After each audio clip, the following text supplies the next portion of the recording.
fam, welcome back to Building in Public, where I bring you behind the scenes of building one of Europe's fastest growing sportswear brands.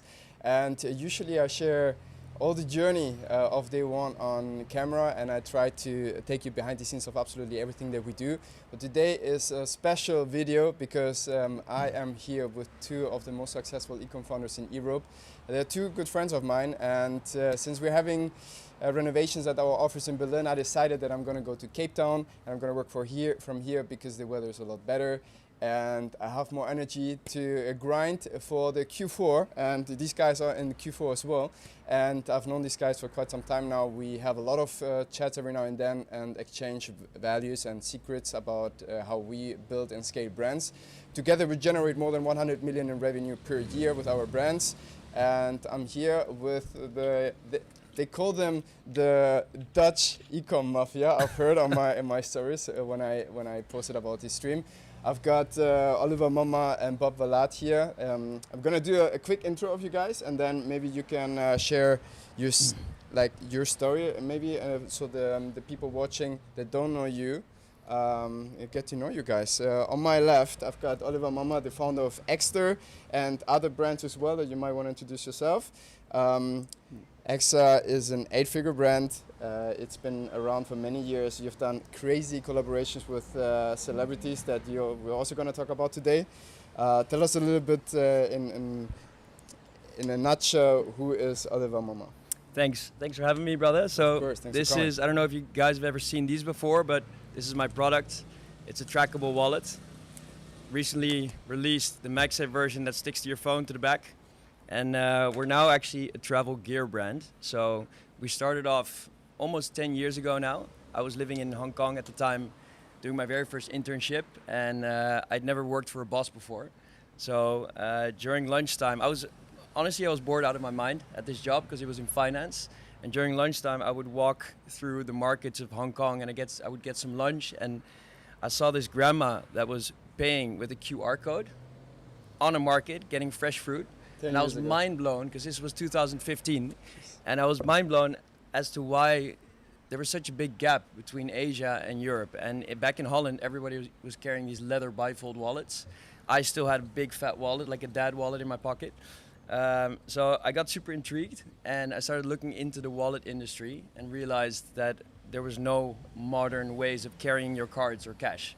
Everybody was just living in the past, while the phones were already evolving and becoming touchscreens. So I had no funds to start a business. I had no business experience. I was 22 years old, and I started looking into other ways of funding the business. And I very quickly came across Kickstarter, which is a crowdfunding platform. For many of you, I think this is still a little old school because these days people are drop shipping, finding cheap ways to produce in China, and going to market is a lot easier these days. But I launched my very first company, Ekster, through Kickstarter. I didn't know that. Yeah, it was a crazy journey, man. It's before the drop shipping days. I missed the whole drop shipping hype. Yeah. So I'm not one of the Dutch e-com boys, I would say. I did it differently. And the brand has evolved. So it's become the biggest smart wallet brand worldwide. We make travel gear. We collaborated with big names like Messi, Steven Bartlett, Andrew Schultz. I'm sure we'll dive into it. Yes. We're a team of about 40 people now, spread across the world, and heavily focused on online performance marketing and also opening retail stores now. We recently jumped into our first Nordstrom store, and we're opening Selfridges in a few months as well. So epic, brother. Thanks exciting. for being here. You've got so much to share, and I love jumping into sparring sessions with you whenever something comes up. Yeah. So I'm enjoying a lot having you in my circle, and we're definitely gonna dive into how you did such collaborations with huge, well, the largest creators on the planet actually, and how you scaled your business to 8 figures. And on that note, I'm gonna ask a lot of questions that I was curious about you guys' journey, because most of the times we just talk business, no? And maybe we plan some events where we go to, but we haven't shared our stories just yet. Yeah. So it's gonna be super genuine, because I'm actually gonna try to find out who are you guys, what is the story behind what brought you to where you are, what is the incentive behind all this, because I'm super curious. So you're gonna get to know me. It's also nice for me to hear his story once in a while. You know, I speak to him a lot. But we're only doing tactics every day. It's been a while since I heard that startup story. Yeah. It's good to There's so much to talk about. I feel like we need to. Does Kickstarter still exist? It still exists, but I feel like it's lost its trust over the years. There's been some crazy scam stories. Yeah.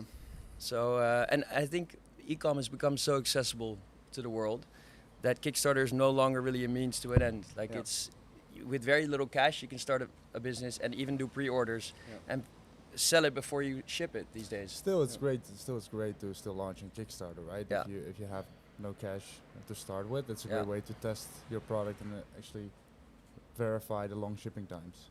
Or like make it valid. Before you drop some value here, Bob. Yeah. we need the Bob intro. Intro. Please. Mine is not as impressive as his though. No, great. So my name is Bob Verlaat. My very first brand is called Dore Rose, that some of you might know. I started that together with my two co-founders, Nick and Vince, that some of you might know as well. And we started simply because we saw the benefit of having like silk products in bedding, like benefits for hair and skin. And we jumped on that wave a long time ago, and we expanded that reach really into several sleepwear products, sleepwear accessories, like the deep sleep mask that's right there. Usually comes in a really nice Which box. one do you want me to show? Just show one of them. This is the one.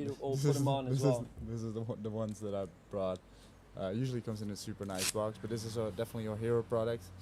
And as of recently, we jumped also into premium sleepwear. So we basically focus on sleep essentials that also benefit, the wellness during sleep.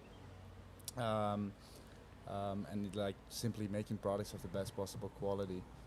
And that turned into what Dore Rose is right now, where you see those ads popping up from. And in our journey of launching Dore Rose, we also noticed the amount of copycats and the need for brand it took. So we also wanted something that was maybe more close to us and a bit more exclusive, I would say. And in the meantime, we also saw this rise of the popularity of hearing protection and the actual need of hearing protection. And we couldn't convince ourselves. We weren't convinced ourselves really on any of the earplugs on the market because they were either too muffled in sound, they were ugly, bulky, or they didn't fit comfortably. So. Yeah, like as the entrepreneurs that we are, we saw a market opportunity, and we started doing our research. Took about 2 years of R&D to develop the product of our dreams, and that's what you now see, and it's called Hears. So that's our second brand, and in the meantime, we help a lot of other brands out doing the same exact thing, in scaling that blueprint.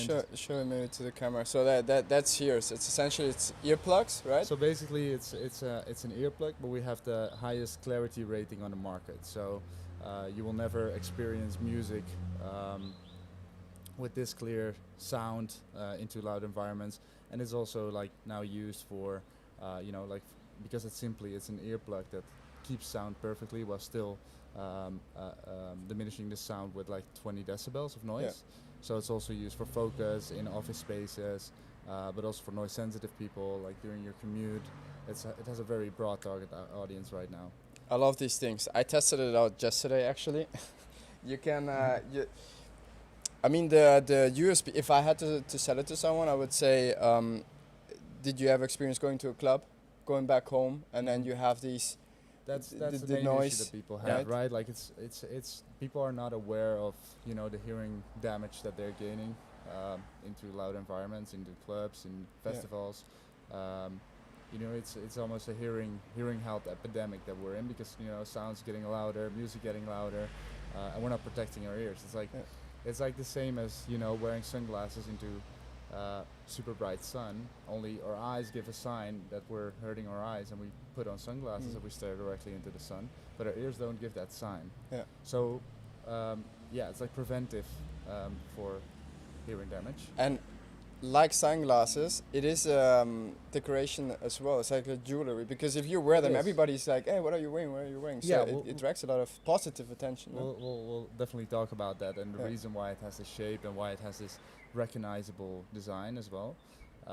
But absolutely, we purposely didn't choose to hide it away. We made it very visible. I love them. And a good design. And how long did the research and development take of this? About 2 years before we launched. Yes. You see, normally most of the e-com brands, you can, if you see a product, that's what you mentioned, right? If you see a product, you can go out and copy it really quickly. At least the physical product. This is not copyable. Yeah. It's patented technology. Yeah. So no one can make what we make. Yeah. It's epic. I really love it. Then besides that, and you have all the brands because you have more brands. You have them under one umbrella, right? Yeah, correct. Yeah, we founded a couple of brands ourselves, and then, we also help other brands do the same thing. So you consult them? Yeah, in a way, yeah. Ladies and gentlemen, Bob and Ollie, thanks for being here. So as you guys have heard, these guys are massive in e-com. They share a lot of experience. My sound is quiet apparently. Do we get an opportunity to introduce you, actually? Yeah. The man in the middle. The man in the middle. The one and only Alvaro. You might have seen him. He's known for building in public. One of the leading YouTubers building a leading European activewear brand. Also the most ripped entrepreneur I know. He's killing it. He's showing you guys how he does it behind the scenes, and he's also taking his friends with him in the journey, which I really appreciate it. So thank you for having us, bro. Thank you, brother. Thanks for the introduction. For those who don't know me, and just the algorithm did a fantastic job. Hopefully, I have built multiple brands in the past. I have exits behind me. I've been building brands since 8 years, and I believe after my first exit in 2020 or 2021, I started building brands for creators, with creators. And I was always the man behind the scenes, and but even though I was behind the scenes because of the creators I was working with, I still got some sort of attention, and a lot of people were interested in how I do it. And at some point I wanted to just go out because I saw the benefits of building in public and having a personal brand. One topic that I really want to talk with you about, because you guys have an insane personal brand as well within the scene, and I was waiting for the right vehicle to do so, because you might experience the same issue. We are entrepreneurs and we have a bunch of employees to take care of, we have brands to take care of, and in our core we are founders and not creators.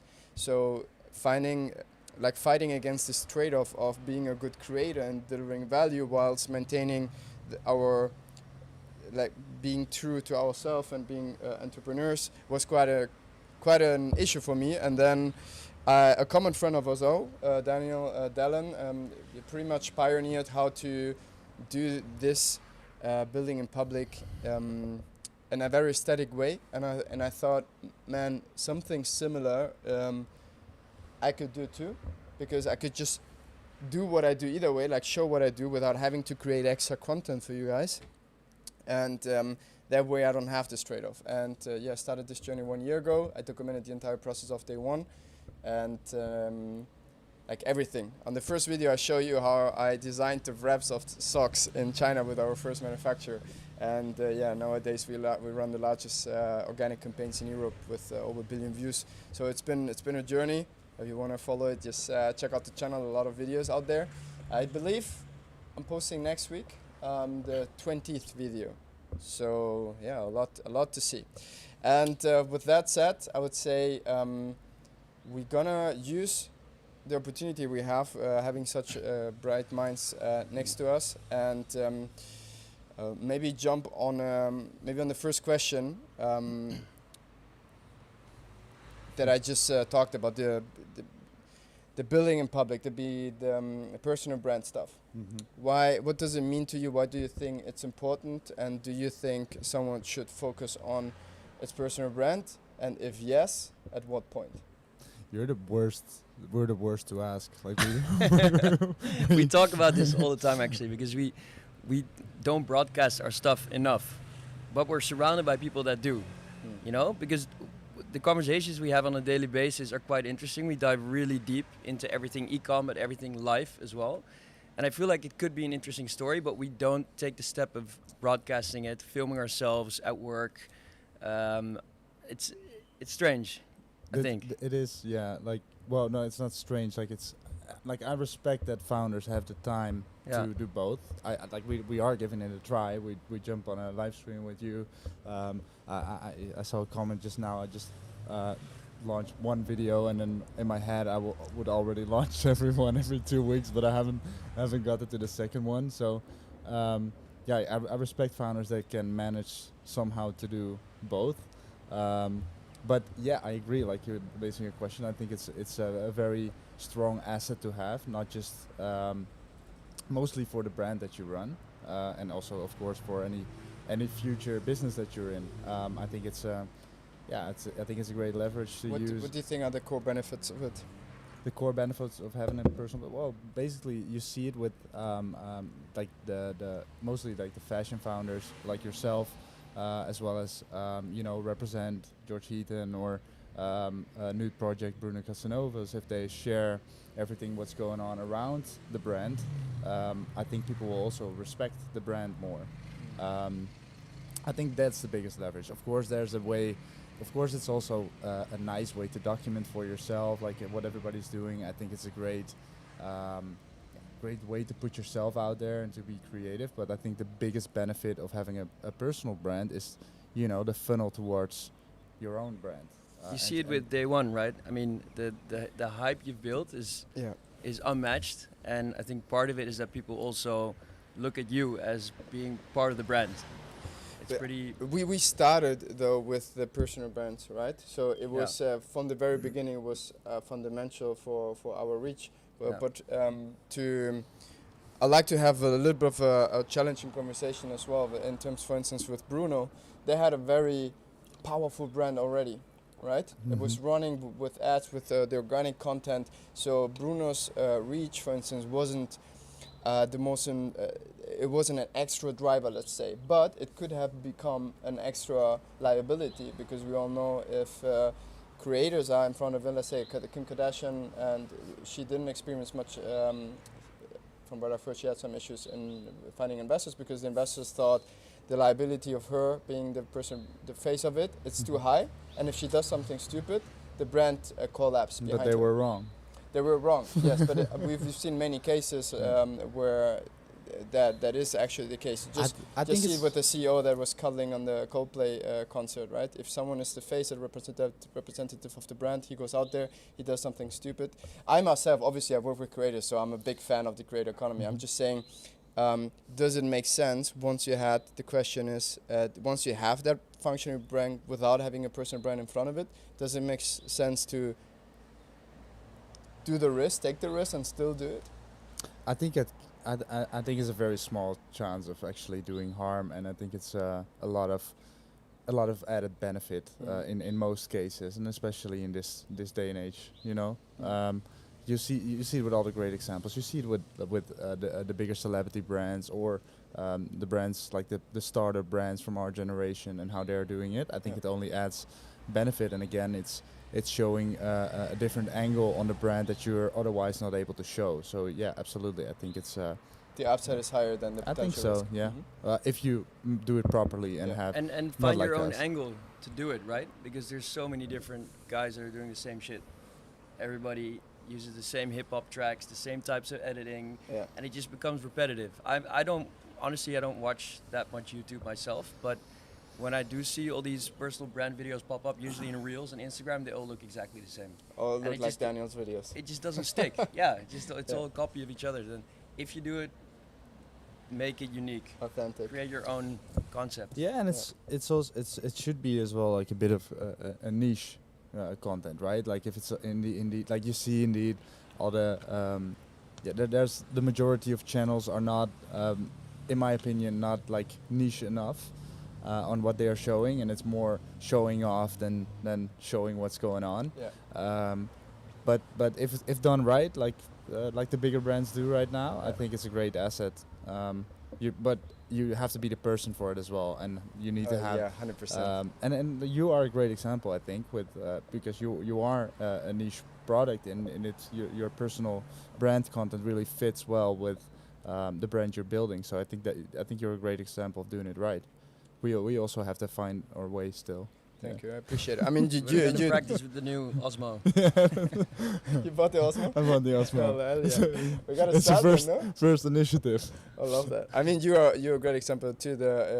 If you have the chance, guys, go on Bob's channel. He broke down a marketing strategy he developed for Daniel Dallon's sunglass brand, and I think that's niche. You know, because you don't see that very often. It's not necessarily related to the thing we're talking about, to the brand, but it's, for me, it's a way to express, or teach or learn.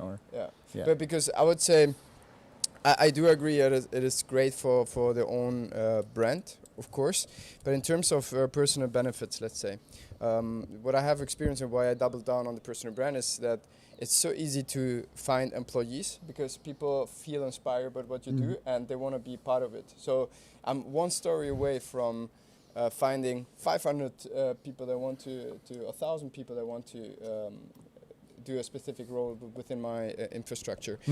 It's great to connect with other entrepreneurs because these entrepreneurs have heard your name in any sort of context and they already know Bob is the founder of XYZ. He does 8 figures. He's good at what he does.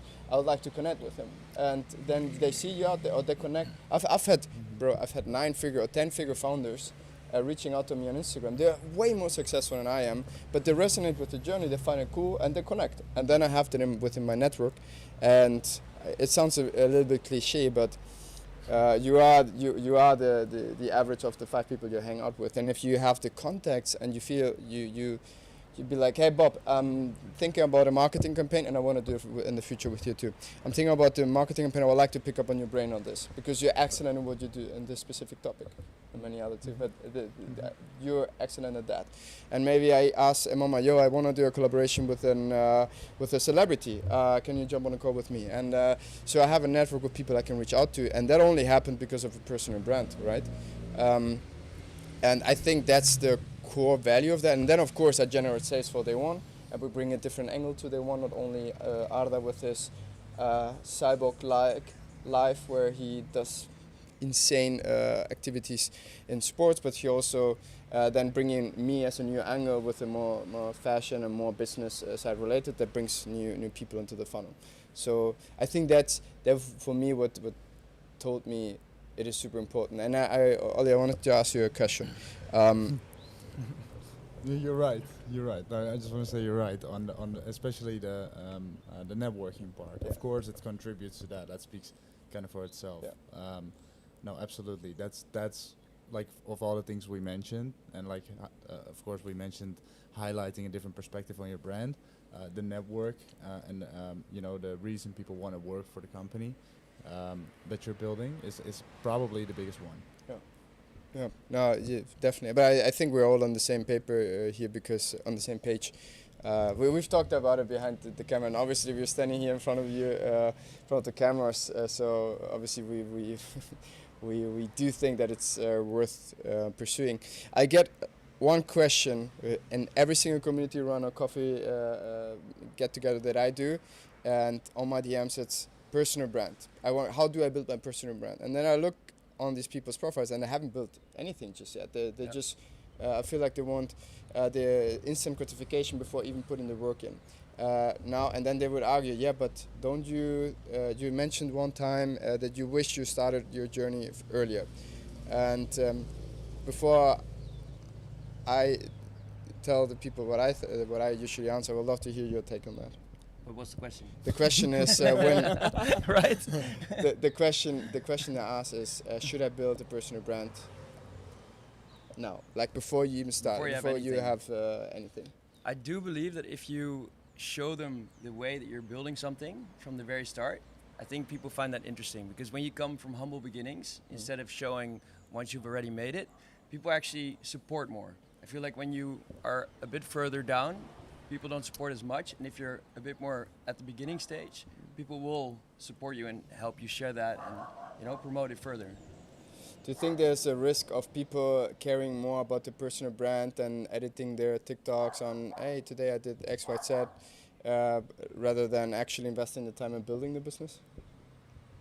I guess. I mean, the thing is, like, it's all about showing your genuine story, right? And I don't think you need to make it bigger than it is. Like if you genuinely believe in the project that you're working on and the mission and the problem that you're solving, then people will catch on. And you know, the personal brand is part of the journey for sure. So do it, but still focus on the brand. For sure, yeah, definitely. And that's what he's saying is a very important thing in brand building that most people get wrong, and actually explain or like is the reason for the longevity of a brand. You have to be truly passionate about what doesn't have to resonate like necessarily with you. I mean, I have a women's brand, but I'm still passionate about it, and I was still, you know, like that has a longevity in it to actually. You know, like stand behind what you're doing and stand behind your products instead of launching some shitty products that's going to be short-lived and has absolutely no brand. So what he's explaining as well is it's simply an extension of what you're truly passionate about, and only then personal brand works. And why, you know, many of these e-com founders need to show off is because they cannot show what they're passionate about. They're hiding the brand. Maybe an example is just.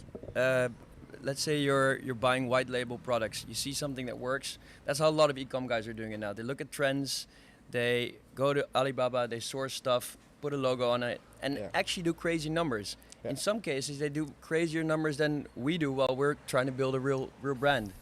But there's there's like it's not that's wrong. I mean, there's a financial benefit to that. Like if you can be motivated by just the numbers. Go for it, man. Like, absolutely.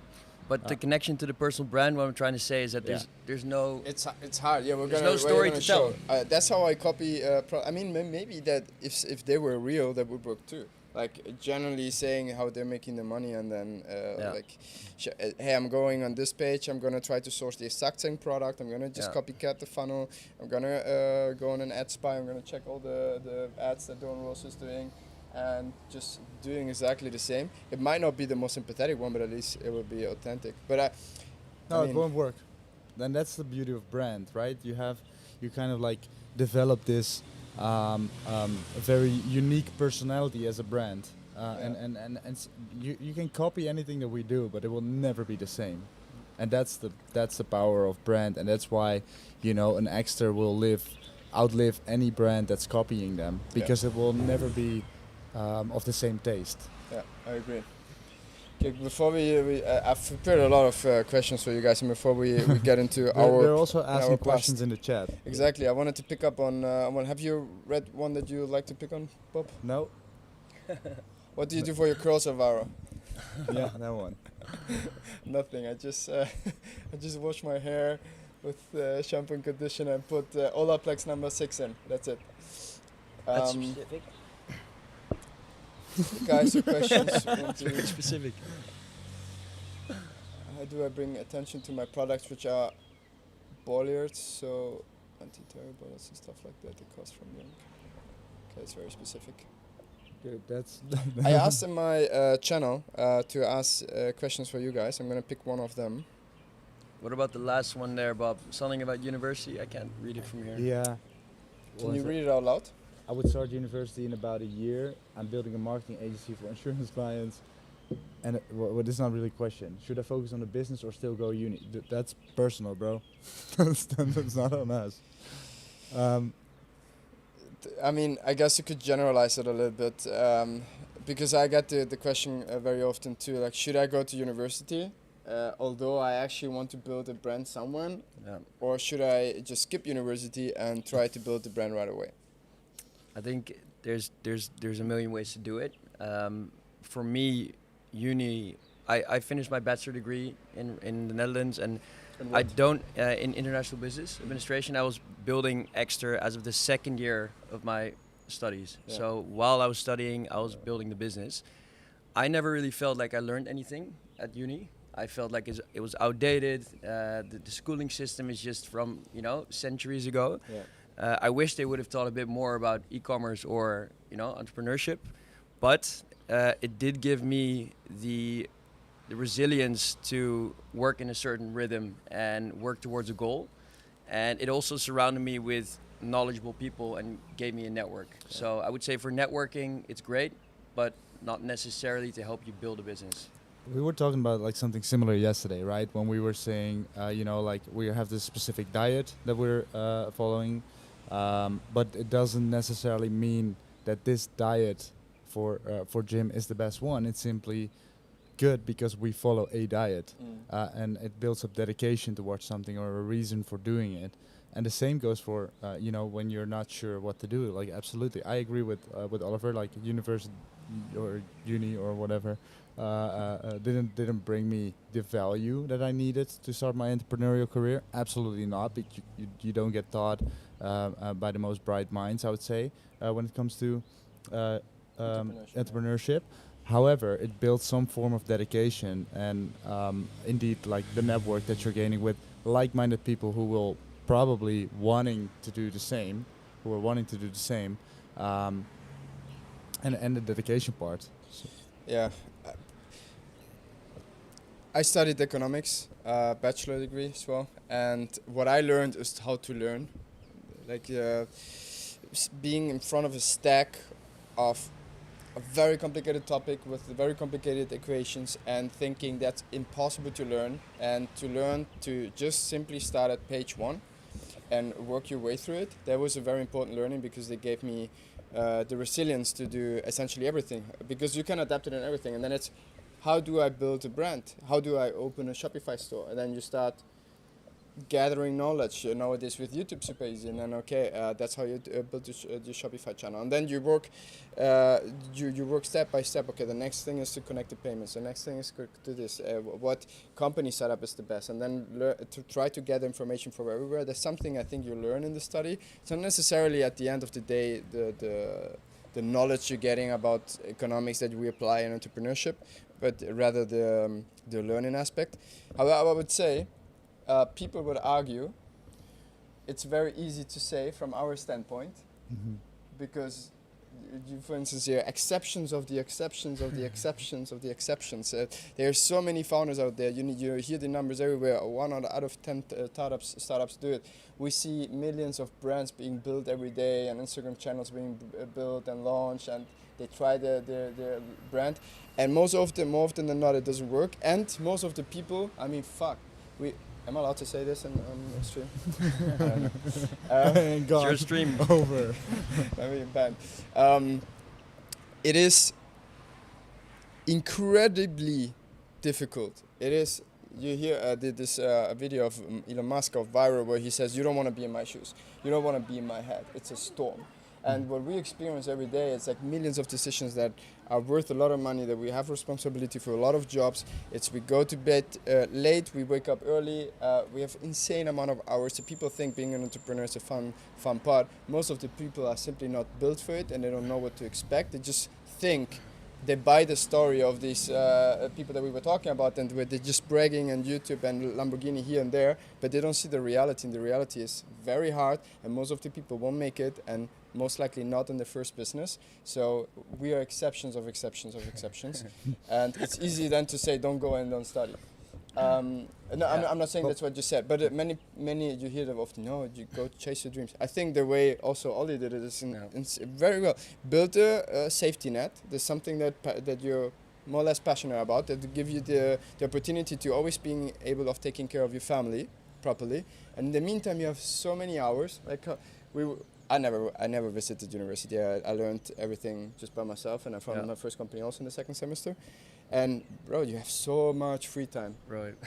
It's crazy. Just don't go to every party every day. Don't watch Game of Thrones for the 4th time, and you will have plenty of time to build your company. And once it starts picking up a bit, hell yeah. I mean, if you're making 7-figure revenues or a little less, and you think like, man, I think this really can pick off, then go all in. But in the meantime, why not? Why don't build a safety net for something? There's no better time, and you have literally nothing to lose because you're doing a dual track. Yeah, and also like while you're working, right? When you have a job, you go back. You get back usually at 6 p.m.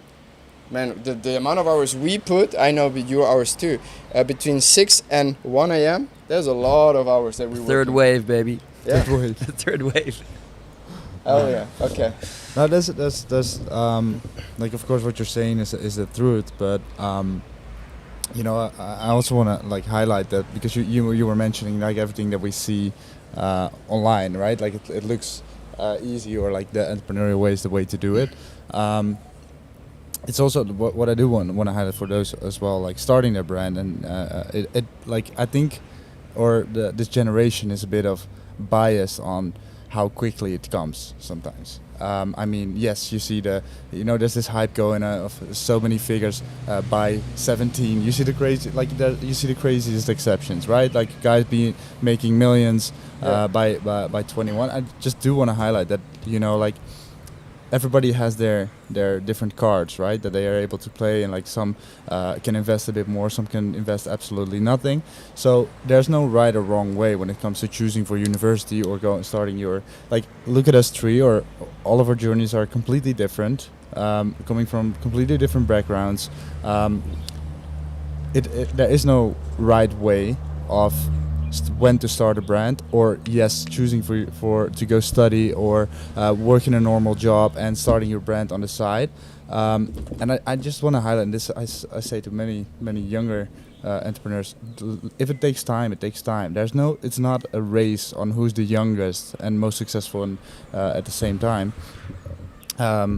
It's like it could be a very slow process, and it doesn't matter. It really doesn't matter, as long as you take the journey and that you're building towards that 1% better every day, and you're building towards something bigger, then you're on the right path. But again, it doesn't matter how long that would take. We all had a few stepping stones to get here. Yeah. We all had a few different businesses, failed or successful, before we started the first Kyle, can you banger. help me over the mic? We have just hold it. Yeah, or you're just gonna go manual mode. We can just keep talking. I saw one question. Sorry guys, we'll be just back. I saw one question. How do you deal with the pressure of being an entrepreneur? Because that plays into account what you just said, no? Like, of course there's pressure and there's stress, and it's kind of what we're thriving on, right, in a way. I mean, you're choosing this life as well to be triggered and to be you're right. You're choosing this life as well to be stressed in a way, and to you know, like, also this, if you're not stressed or not pressured, then you're probably not moving fast enough. So like, just accept the pressure, and like, just keep in mind, like, what's the worst thing that could happen? Going broke, you'll just start over again. That's what you're an entrepreneur for, right? Yeah. It becomes a part of you, man. Like the stress, and you become more resilient over the years. I've been doing this for 9 years now, and I still get stressed the fuck out all the time. But it's healthy stress. It's also because our bodies can handle it. We live healthy. We sleep 8 hours. We hit the gym every day. I think your body becomes very used to it, and I think it's, for me, it also kind of brings me energy in a way. Yeah. You know, it doesn't have to be negative stress. It's also something that fuels you. I agree. I think you guys said two things. So one thing is you get used to it. We humans are capable of so much. We get used to a lot, physically and mentally. We get used to a lot of things, and I think over the course of some years you get used to it, and you accept the chaos in your head, and you're just fine with going to bed and having 15,000 open topics, but you still sleep decently well. And one thing you said, Ollie, is like taking care of yourself, of your body. I know you guys pay a lot of attention of your health. You're going for a run in the morning, then you go hit the gym, you take supplements. I mean, you founded a supplement company too that we wanted to talk about. It's literally called Longevity, the Longevity store. But it's all coming down to the same thing, to the same pressure, and the same goes for you know, or workouts, or you know, fasting, or like a health diet. It needs to be kind of hard, because that makes it fun, right? And that gives, like, it's like running a marathon, or like running a Ironman. Why are you doing that? You're putting yourself through so much pain and pressure and training just for that that little accomplishment. But if it wouldn't require that much training, and if it wasn't that hard, it wouldn't be fun. And that's the same with entrepreneurship in general, building brands, workouts. Like, why do a workout if it's not hard, right? Yeah, seek discomfort. It's the whole satisfaction of it. Yeah. I think we seeking discomfort is so important. I've just finished reading David Goggins' book, Can't Hurt Me. Jesus Christ, what this man has been through is ridiculous. Also the from an athletic standpoint, the challenges he's put himself through in order to beat his mindset was insane. Because once you know you are capable of running a marathon, and the 3 hours that you were dying, and your knees hurts and everything hurts, but you push through it, you know you can push through shit. And getting this mindset and anchoring in your brain that you're capable of overcoming discomfort, it's insane, because the entrepreneurship is going to be discomfort most of the time. Then there are these fun phases too, no? But most of the time it's a lot of discomfort. But mostly fun. It's mostly fun. Like, like the satisfaction you get from building is mostly fun. Yeah, I agree. I mean, even the painful parts are fun if you look back at them. If you look back at them, but at this very specific moment, damn, I had moments where we're on a high right now because we just had Black Friday. Yeah, I think that might be it. We're very optimistic. It's like everything looks great right now. Everything is good. Phone is heated from the Shopify dashboard. You shut it off, right? You just plug it on. Yeah. Okay. It's very fun and very entertaining, man. We finally take the time, because usually we are in this entrepreneurial stress. We know we got shit to do, so you never engage in this very long conversation because you want to go back to work, essentially, no? Going back to work after this. Exactly. We got Cyber Monday tomorrow. Oh yes, a lot of things to do. No, but I'm really appreciating it. I'm really enjoying it. Let's see how long we can do this. Maybe let's pick another question, because now the chat has been a little bit active. Drop some questions, guys. Tell us about your routines for body, which supplements, etc. Let's go. Momma, now it's the time to introduce your brand. This is a part of it, but it really starts with your nutrition. So this is Longevity Complete. It's by a brand called the Longevity Store. Unpaid product placement. You can look at it and I'll take it away. But so this is a 14-in-1 and actually now 24-in-1 ingredient supplement, which is mixed in water every day. You scoop it in a bottle, you drink it once a day, and includes all the longevity supplements that you would usually take separate. First of all, you're saving a lot of money by not buying all the pills, saving a lot of hassle and a lot of weight in your travel. And you always know that you're getting the best of the best ingredients for longevity and staying healthy for longer. So a big part of it is supplementing essentials for your body. Exactly. So without getting into that too much, I think maybe back to the question about just health and routines and just the whole mentality behind it. So we talked about this yesterday, coincidentally. It's not about the exact diet that you're following, but it's about the fact that you're following a diet and you're living towards, you're living by these rules that you set for yourself. So I think 3 years ago started living a healthier life, I would say. So I started looking more into skincare, more into supplementation, and was there a specific turning point for you that made you start? I think it kind of comes with age. Like, I've always been in the gym, but there was a moment where I thought, maybe, I think it's just an age thing. Maybe like right before I turned 30, I was like, I'm turning this thing around, you know? Yeah. But how old are you now? I'm 32. But so what I started doing is besides I'm too, bro. besides the whole gym part, I think the mentality of knowing what you put inside of your body and staying away from processed foods was the biggest change for me. So I read a book called Glucose Revolution by the glucose goddess, and she talks about the order in which you eat your food and how you eat your food during the day and how you time it. And the main thing that changed everything for me, and now I'm giving away gold, is first of all the times where you're eating. So I do intermittent fasting. Bob started doing it as well. He got me into his full diet. I got this guy shredded. So he's a real life example of where like it actually changed everything for you in terms of focus, but also body and mental clarity. So the intermittent fasting is one part of it, but it's also about the order in which you eat your food. So every meal you start with some fibers. You start with greens because it creates a protective layer in your stomach and it avoids glucose spikes. And the theory behind it is that long term, the biggest cause of aging is irregular glucose spikes in your blood. So you want to avoid that as much as possible. So that pretty much just means starting every meal with fibers, then eating protein and avoiding carbs and sugars as much as possible. It's very simple. It's not that difficult. But then obviously with daily exercise. Yeah, I think they can.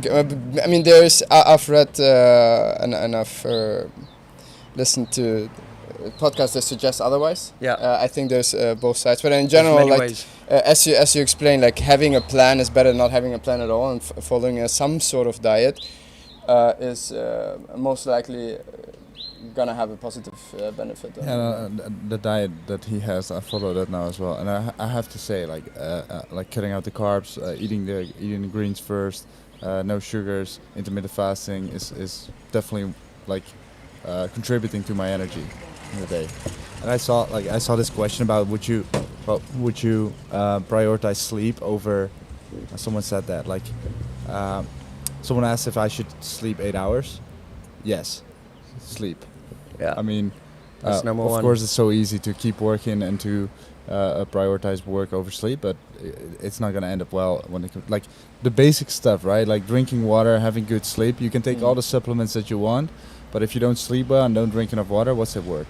Brian Johnson would be very happy about what you just said. I think we're competing with him now, so. Yeah. Oh yeah. Don't mention that guy. I'm gonna cut it out. No, I think he's fantastic, and he looks at it from a very unemotional, rational standpoint. I mean, it's great if he's. I mean, that's essentially what we're talking about with personal brands. He built this biggest personal brand around biohacking on the planet, and then created this pain, and then a solution for it. So it was fantastic. Fantastic, one of the best personal brands on the planet right now, I would say. And he would be very happy about you saying prioritize sleep. However, I would say sometimes the reality is simply different, man. Sometimes, on average, you should definitely prioritize sleep, but sometimes, man, you gotta put the work in, and then sometimes it means that you're not getting that amount of sleep. And I don't, but I try to. But the most important thing is I prioritize sleep, but I know sometimes I can't make it, so I try to make the hours count that I sleep. And I use, for instance, 8 Sleep, the mattress. It's a mattress cover that regulates your temperature, and it Is this an ad?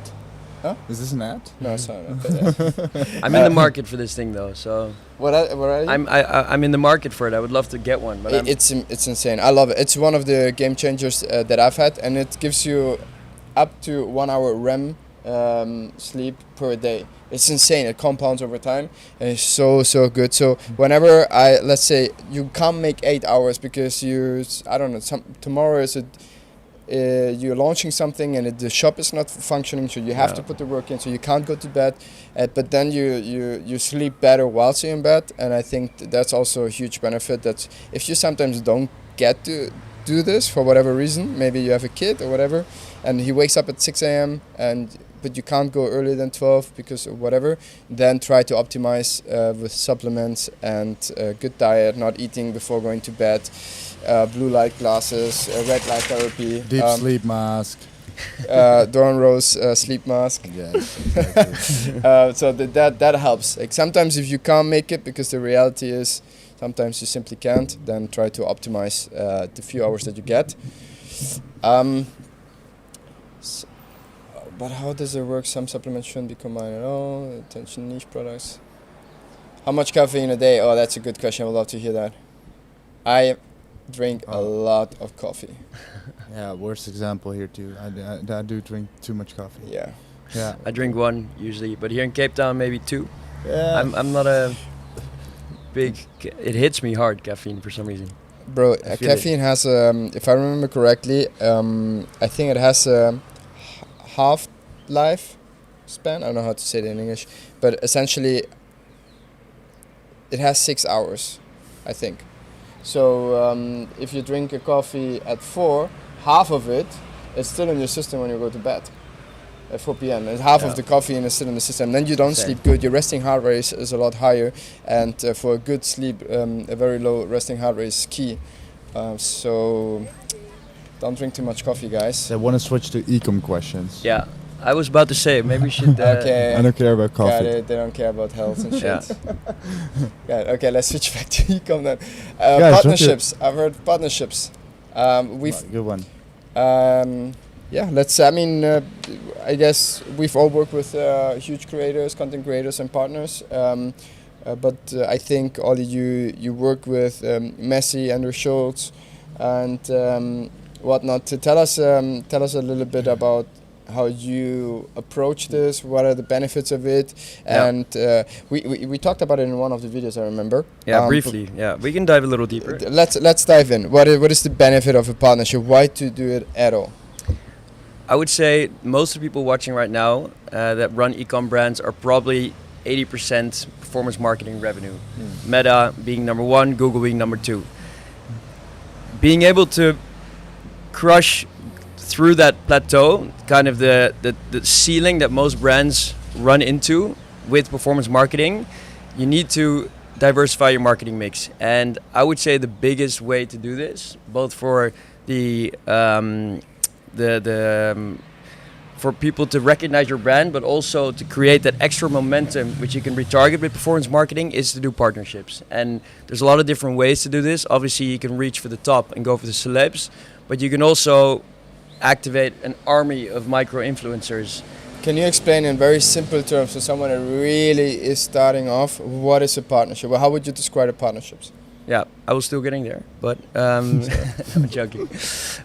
So for us, partnerships are, we have a partnerships department, and what we do is we close deals with creators. We call them creators. Some people call them influencers. They're people that create videos, create content on TikTok, YouTube, Snapchat, Instagram.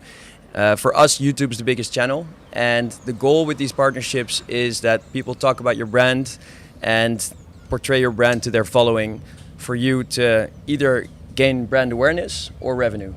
And this is tracked through UTM links, through discount codes, and through attribution tools.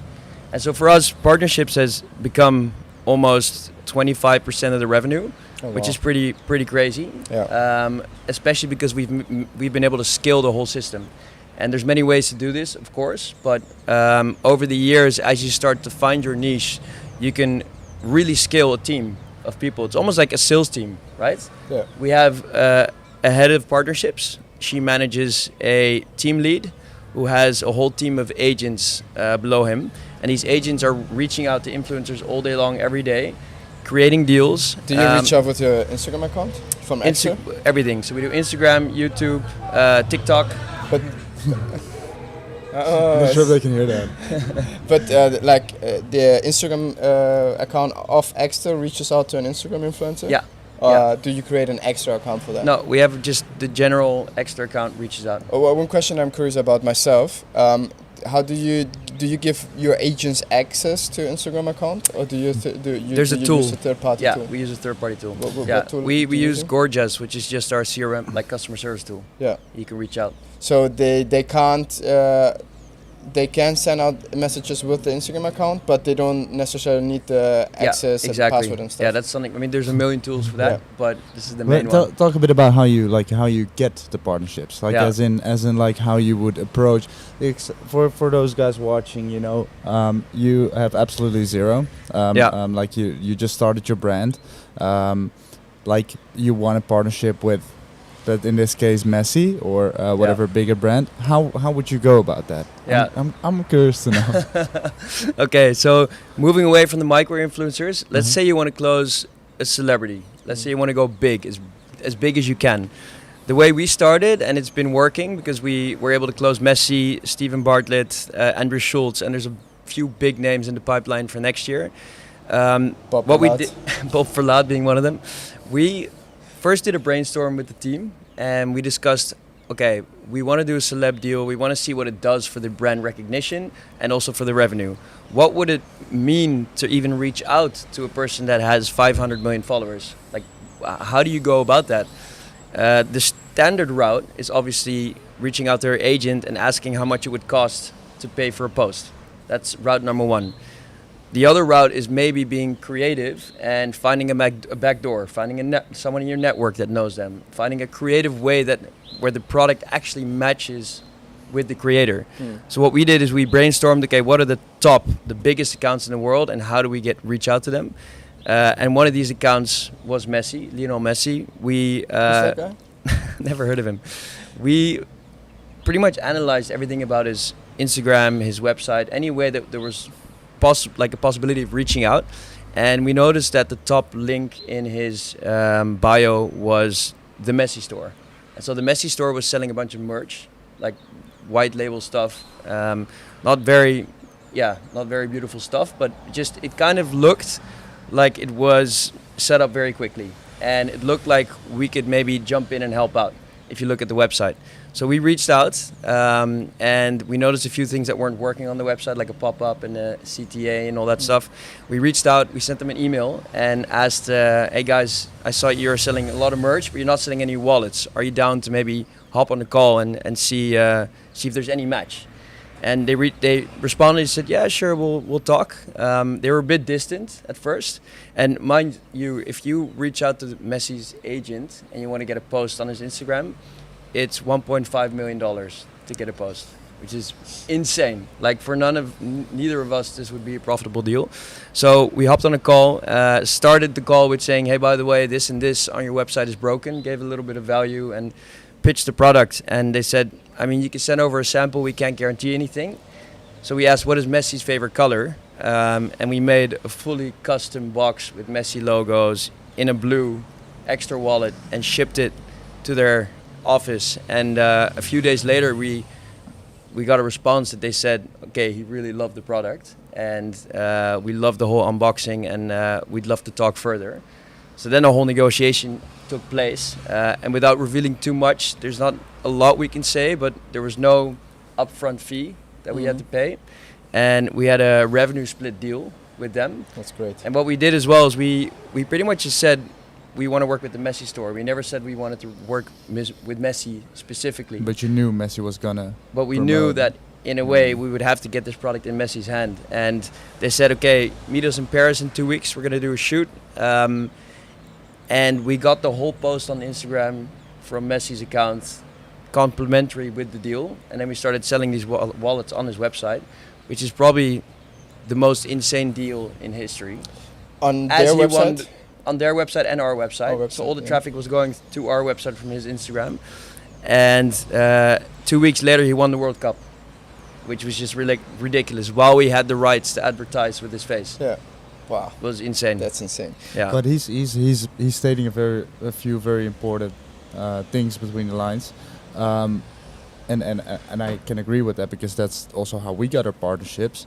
And a very big one is, like the creative way of finding the back door, going all out, because he just didn't reach for that partnership, but he went out with the all big box. Yes. Like, did absolutely everything in terms of effort to get the partnership, and making it seem effortless for them. And that's, I think, the biggest one when it comes to partnerships, like having zero friction on the other side for them to agree with the deal that you're offering. So you're basically giving this partnership on a silver platter. They don't have to do anything, just say yes. And that's, I think, that's how we approach our partnerships. And I think because most people, and people asked me as well, like, how did you get the partnership? And I've asked them back, like, what did you really do for the partnership? And it turns out they emailed them. That's it. Step one, reach out. Like if you're trying to get this big partnership, it could be like an influencer, could be a big brand whatsoever, and you're expecting the partnership by an email or a phone call, or just because you know someone that knows them, forget about it. And then you're the living answer in is La La Land. from the dedicated employee. I'm waiting for their response. What's that? Then it's how is the stand on XYZ? And I'm like, yeah, I'm waiting for the response. I emailed them a week ago. Yeah. No, like going all in, finding creative ways to partner that no one else is offering, and give it to them on a silver platter, make it seem seamless for them to agree with you. That's the biggest thing in partnership. And it's not that difficult, to be honest. Once you have the infrastructure of building products and you know how it's done, the most of the people, it is ridiculous because I have a fair network of creators and influencers in Europe, and when I see what they're getting from brands, it is horrendous. Like they put so little effort in it that you stand out super quickly, and with the boxes you send them out, they stand out. I had a question though, because it is this one is supposed to be very chilled and a genuine conversation between us, and I would just ask the questions. They might be a little deeper and boring for the people, but I do want to know. So the entity for that was doing the store, it was a separate company. Yes, separate company. And Messi was invested in the company? No, they hired this company to run his e-com store. Okay. And it's not owned by Messi, but he gets the revenue. Okay, so because very often if you deal with creators and you want to build a brand with creators, if you reach out to the agent and you want to build a brand with them, very often you have different interests. The agent wants him to promote brands where they get 20% cut. So they have nothing out of it if they build a company with you, other than he invests in his time in something where they don't get a cut off. You're talking about like an influencer, or? I'm talking about an influencer. That is the same story. It's like when I say make it seem seamless for them to agree with the deal, this is part of it. You know, like onboarding, making a benefit for them as well. Yeah, anyone that you're talking to that should be making money of it, or the deal should be again like frictionless for them. So that's a great example of make sure that if you're talking to the agent, that it's part of the deal in where the agent is benefiting. That's making it seem frictionless. Yeah, in psychology, it's always it's either getting away from something they fear or going towards some sort of pleasure. So taking the fear away, hey, Messi is not gonna being distracted, and because otherwise they don't have anything from it to connect with them and be like, connect you guys with them. But they got 50% out of it, right? Yeah. So you created an incentive for them, and I think if you work with creators and you want to do such a partnership, just make sure, as you guys both mentioned, is let them get a benefit out of it too, so they're actually genuinely interested in creating this. Otherwise, they're just gonna tell them, oh, I don't think it's a good idea or whatever. One more thing to add here, which I've noticed a trend. So we close thousands of influencers every year. We really scaled the system. We hired a big team of people that are just constantly reaching out. We're sending multiple pallets of products per week to influencers. So what we noticed is this trend, and it works every single time, is that if the influencer either reaches out to you or actually is invested in and likes the product, then almost every single time it hits. So an example, we had this gamer influencer. He wasn't that big at the time, but he grew over the years, and he reached out to us while we were, I think, a 3-year-old company. We had no idea what influencer marketing was. His name was Angry Joe. Some gamers might know him, but he pretty much streams and screams in the camera every day, and he's just screaming at people while he's playing video games. And we thought, man, I don't know, it doesn't fit the brand. He's like a hardcore gamer nerdish vibe. So why would we partner up with this guy? But he kept reaching out to us. He said, guys, I bought your wallet. I love it. I swear I can sell this to my audience. At one point, we caved. We said, okay, let's do it. We sent him some products. Quality good?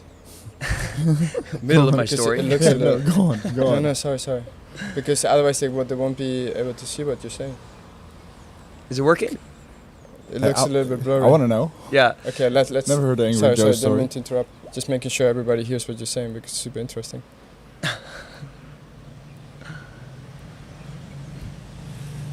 Ooh, close up. You're very close. Okay, so he reached out to you because he said he really can't sell it. So he was using the wallet for 3 years, and he actually sent an email to one of our interns, and the intern was like, "Meh, kind of looks nerdy. I'm not gonna respond." So over the years, this guy grew to almost, I think, 1 million subscribers on YouTube, and then he reached out again, like, "Guys, I love your products. Let's do something." And then we're like, okay, fuck it, let's do it. Let's do a collab. We paid him a flat fee for a YouTube video integration. It was one of our first 2, and it just blew up our website instantly. It was like Black Friday, and for us, this was like one of the biggest days of our year with just one video integration with this guy. For some reason, the way he explained the product to the audience was so genuine. It was so, you could see in his face that he was in love with his wallet. Like he was almost like making out with it on the video, you know? And it just worked. It worked so well that after this, we realized, okay, we need to find people that actually love our product, people that actually use it. Because we, like sending this to Kim Kardashian, I don't know if it's gonna work. Like you need to find someone that loves the product. Absolutely, I agree with that. I think there's people are also so done with advertising in general.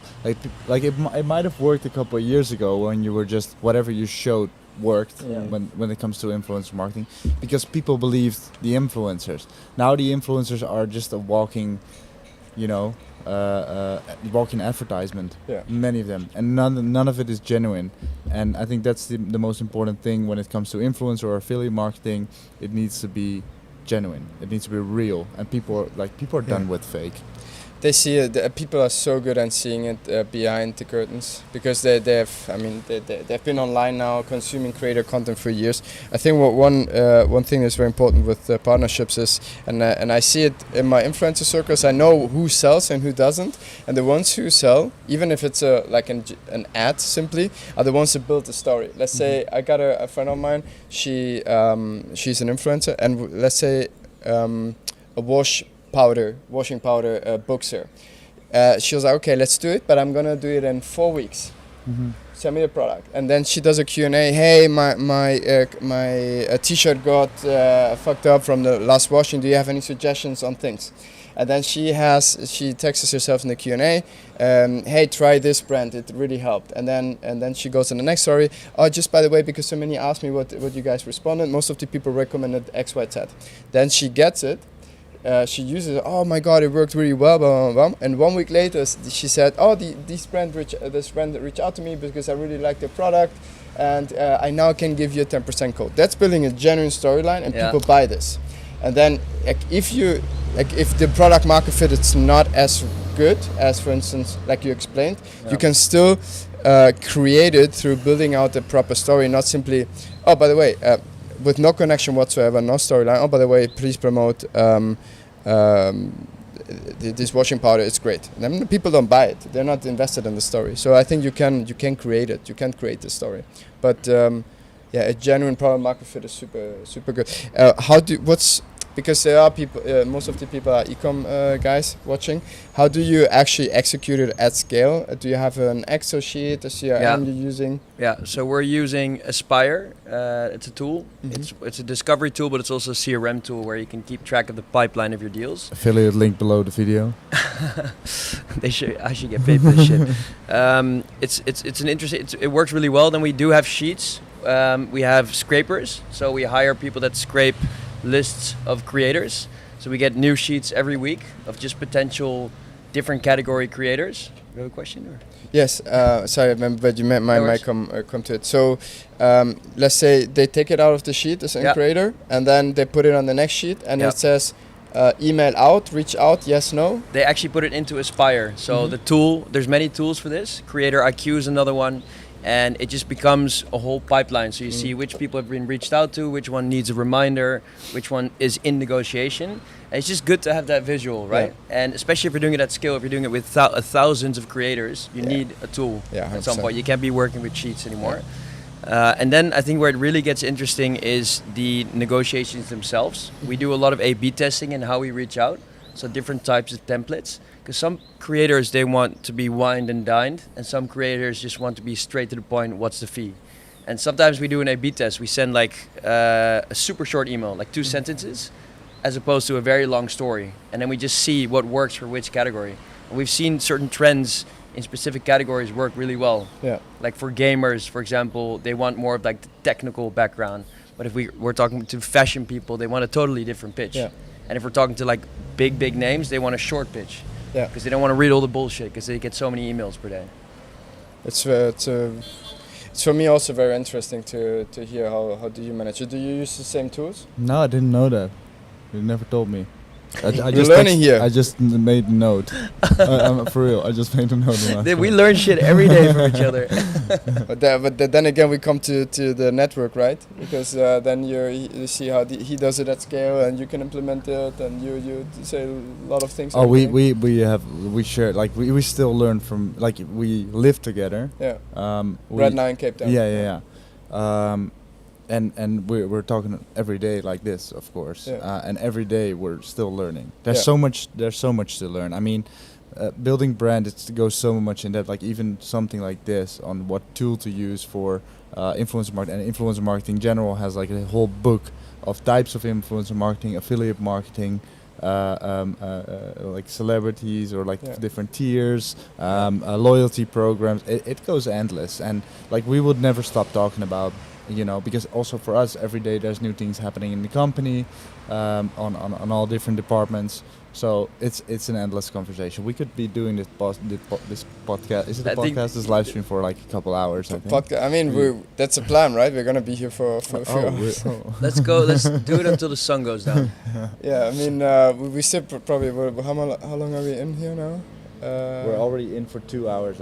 Really? No, an hour. Okay. An hour, yeah. I mean, let's see how long we wanna. Bro, it even goes as far as, like in the middle of Black Friday, we're both grinding our asses off, from morning till evening, and in the middle of Black Friday, one of us sees that something works, and the other just completely changes their strategy and pivots to that. Like discounting strategies, certain emails that are working. It's insane, like just because in the end it's all very similar, right? We're both doing e-com. Yeah, I mean, it is very great also being with you guys, and not only the actual knowledge, but the drive behind it. Because it's very difficult. Most of the times you're a solopreneur, right? So you have you own your own, and or maybe it's two of you, but only you. Sometimes it feels very lonely, and having people around that are on the drive, have the momentum. It's it really accelerating, and even though it's not necessarily an exchange of knowledge and values, very often it's just being surrounded by people that are driven gives you the drive and the energy you need to do what's needed to put the hours in. On that note, there was someone saying. How would you? What is your most effective strategy for building high quality connections when you're just starting out as an entrepreneur? Super important question. I get it very often because in Germany it's they think I have a great network, so that's what people ask very often, and I obviously do. Otherwise, you guys wouldn't be here. So how does it work? And people think, I have to go to the event X, Y, Z. I'm gonna be here. I'm gonna be there. If you are not capable of providing any sort of value, it's very difficult to get these connections to a stage where it actually brings anything. You could be in a room with Jeff Bezos 10 times, and if you're not bringing any value to the table, he's not going to give you his number. And if it goes in every scale. And if you are just in the same coffee spot, say hi 10 times to the same guy, and he's grinding and just starting out. Just because you're nice, it doesn't mean you're gonna be in his circle. You have to work on yourself. You have to become someone, create a value yourself, create knowledge, create a reach, create a brand that people respect. And once you have that, then you can go out and reach to these guys. And then I got this. I did a community run yesterday here in Cape Town, and a guy asked me exactly the same question. I was like, let's say you were 1 year further down the road, and because you wanted to start his personal brand and so on, and you have 1 million followers that people are following around your journey. Then you have a very nice value for me, because you're reaching out to people that I want to reach out and inspire too. So I would be like, hell yeah, let's jump on a podcast, because you're providing something. You have worked your ass off in order to create that, and then it's providing. As of now, only thing, he didn't have much knowledge on this. He was nice, and I would love to have him on a next community run, but I wouldn't do business with him because he doesn't bring value to the table. So I think most importantly, rather than focusing on how to be a good networker and how to do this and that, work on yourself. That's the most important thing. And once you've done it, and you get in the rooms with the Bob and the Momma, and they're like, this is a respectable guy. He can bring value to the table as well. He can bring some knowledge about X, Y, Z. Let's hang out, right? Yeah. And so, especially at the beginning, rather than trying to be in every event and networking event and whatnot, it may inspire you and you get some motivation out of it. Every now and then it's cool. But most importantly, it's just working on yourself and become someone that it's worth knowing. And then networking actually makes sense. How do you guys see that? Well, you pretty much summed it up. But I think... nail on the head. Like there's yes, of course, like if you want to like network properly and learn from bigger entrepreneurs, and same goes for us, right? There's always bigger a bigger boat. We're at the beginning of the journey. Like of course, like there's levels to it, but I mean there's so many people at your level when it comes to entrepreneur, and people are willing to help. I mean, well, like in this small thing like we're doing right now, there's still something to learn from. It doesn't necessarily that you have to know those people. Like watch the YouTube channels, read the books. Read books. Jeez. Yeah, big one. It's out there. Yeah. A lot of you guys don't read. Like I mean, there's so much knowledge to gain, and especially from like the big creators, and I mean we're all sharing stuff, so. Why not learn from that? And I think that's the bigger, the most important thing compared to like the actual networking. Yeah. The networking is something that will go. I didn't chase it really, the networking part. I never really. It just happened because you're getting into the space and you get to know people, and I don't think you have to chase it really. It will come naturally as long as you grow with it. Yeah, I agree. And then it just comes naturally. And join Alvaro's community runs. Join Alvaro's community. That's the way runs. to do it. A lot of cool guys. Subscribe to the channel. Follow the journeys. I saw one question that I'd like to ask, because I've seen a couple of times already. Like, how do you find products? Or someone said about this leather shoe brand bringing a product into a saturated market. I think there's a lot to talk about that as well, because at the beginning of this talk. You of course talked about like having a whole new product and launching that on Kickstarter. You have a sportswear brand that is not necessarily like, it's one of many. So here as well, a sleep mask or an earplug.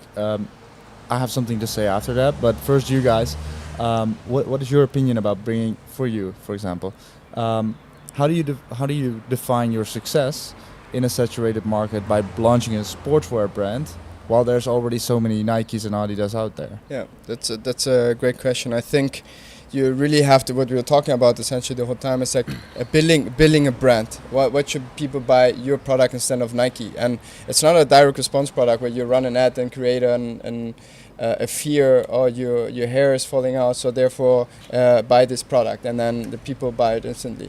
If you run an ad, more often than not, people will not buy right away. You need several touching points when building a brand so they resonate with the brand, and then they buy the fifth T-shirt they already have. Mm-hmm.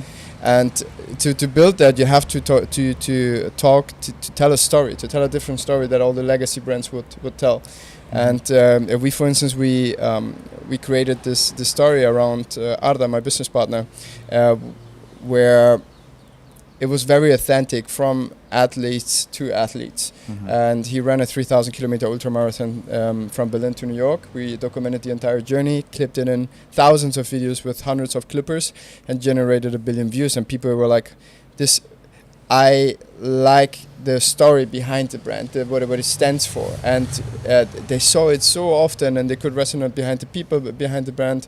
And it essentially comes down to creating a storyline that people resonate with. And I think it's especially for brands, like you building a brand, Dore Rose is a brand, you with Ekster building a brand. It's less than than a direct response product. And we have friends that run these brands and make 100 million revenue per year, right?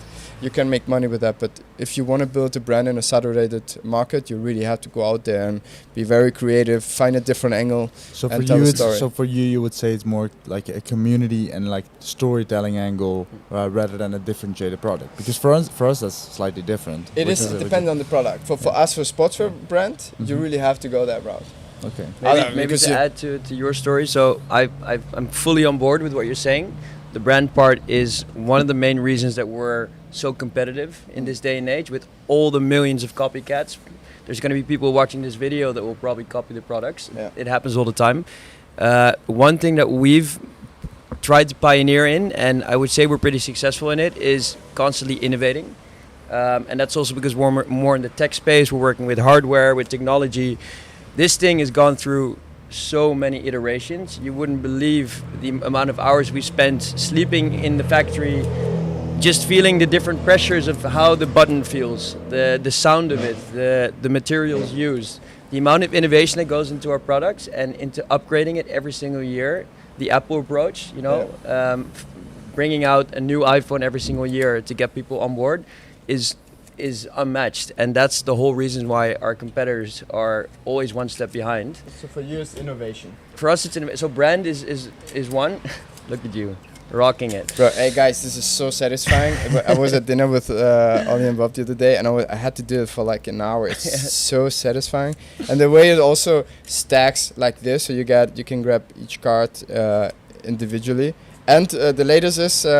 Because you have a trackable card inside, right? Yeah. So this one, there's wallets where we have the magnetic tracker, so you can stick it to the outside. You can put it on the inside. You can put it on an add-on, and this is a modular wallet. So it has 5 different add-ons, cash clips, extra units you can put on top to add more cards, coins, keys, whatever.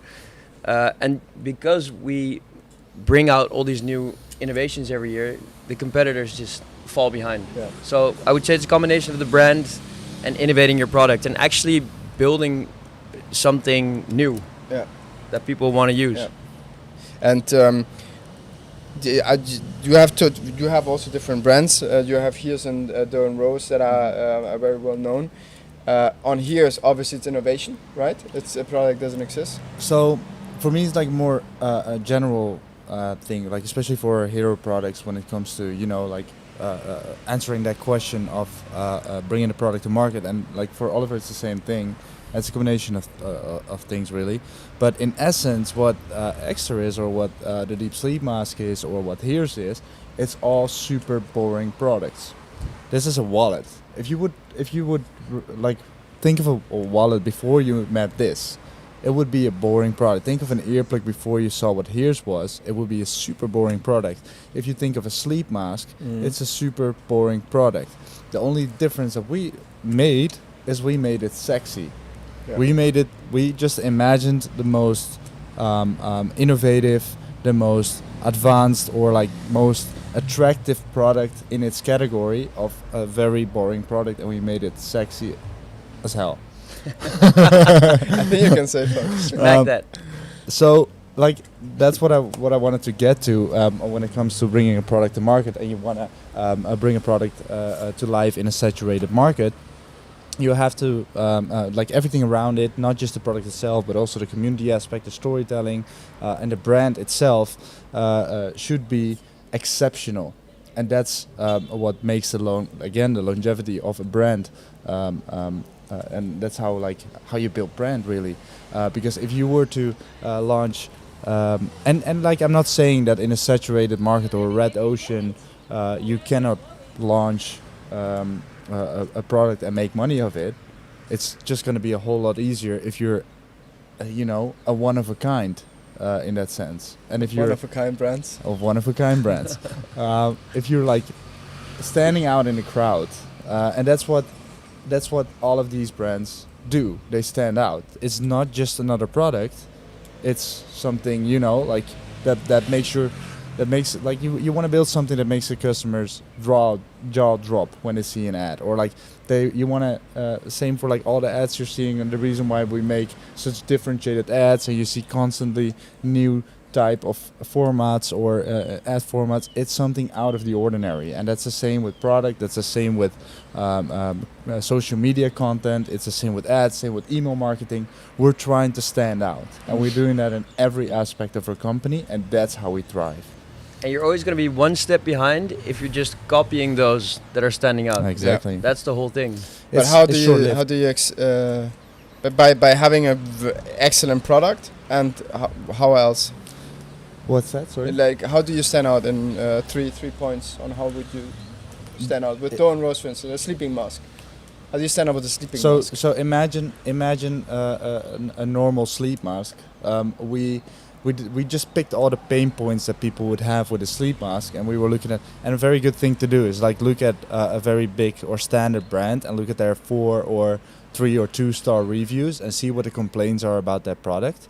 Now for Dore Rose, that would have been like, for a normal sleep mask, it would have been like it lets through too much light. It would not fit well. It would, it would fall off during your sleep. It would be my size. Like all of this, it would be bad for my skin, the fabrics that's being used. And now, like, we reimagined that. If you can show that little product over there.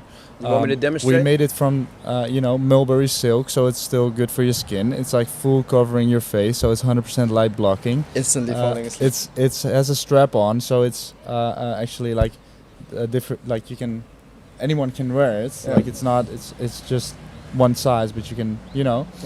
And something so simple would like take away all the pain points and all of a sudden make it an exceptional product to what you're usually seeing on the market when it comes to sleep masks. And this also goes for Hears.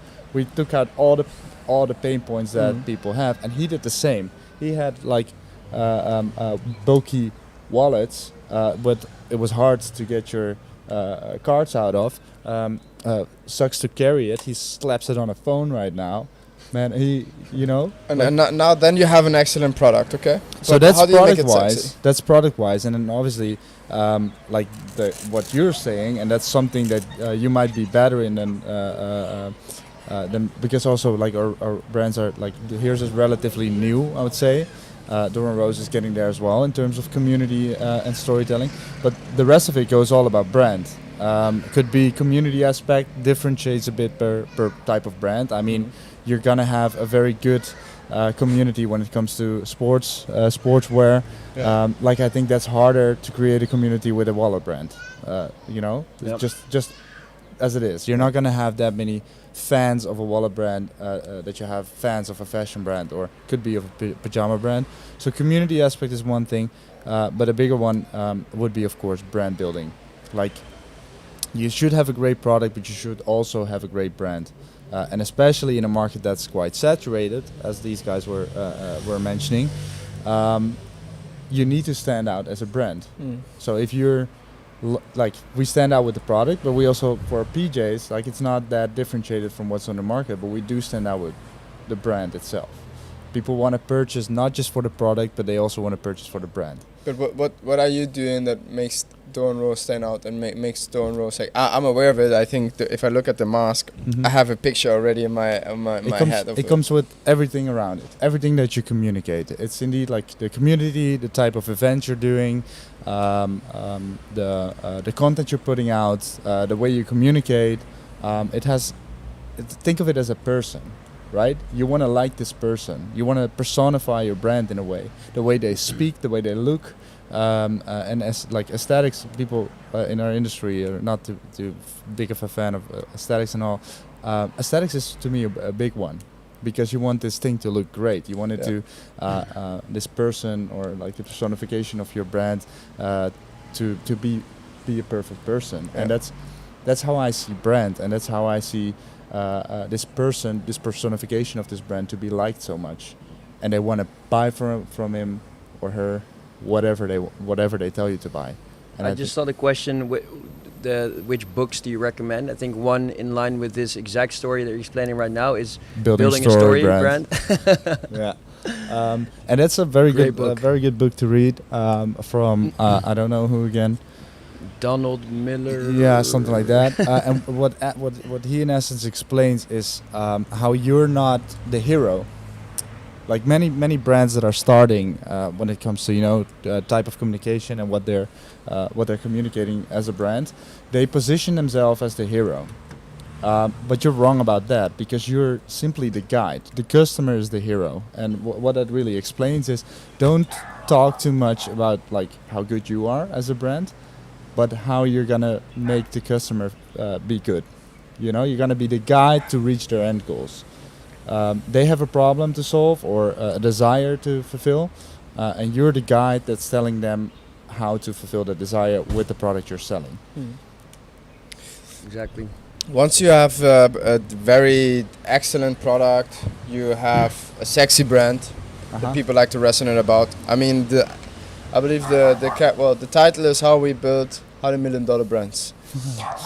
You can have all of that, but if you're not capable of generating reach, either we covered one aspect of the marketing mix, working with partnerships.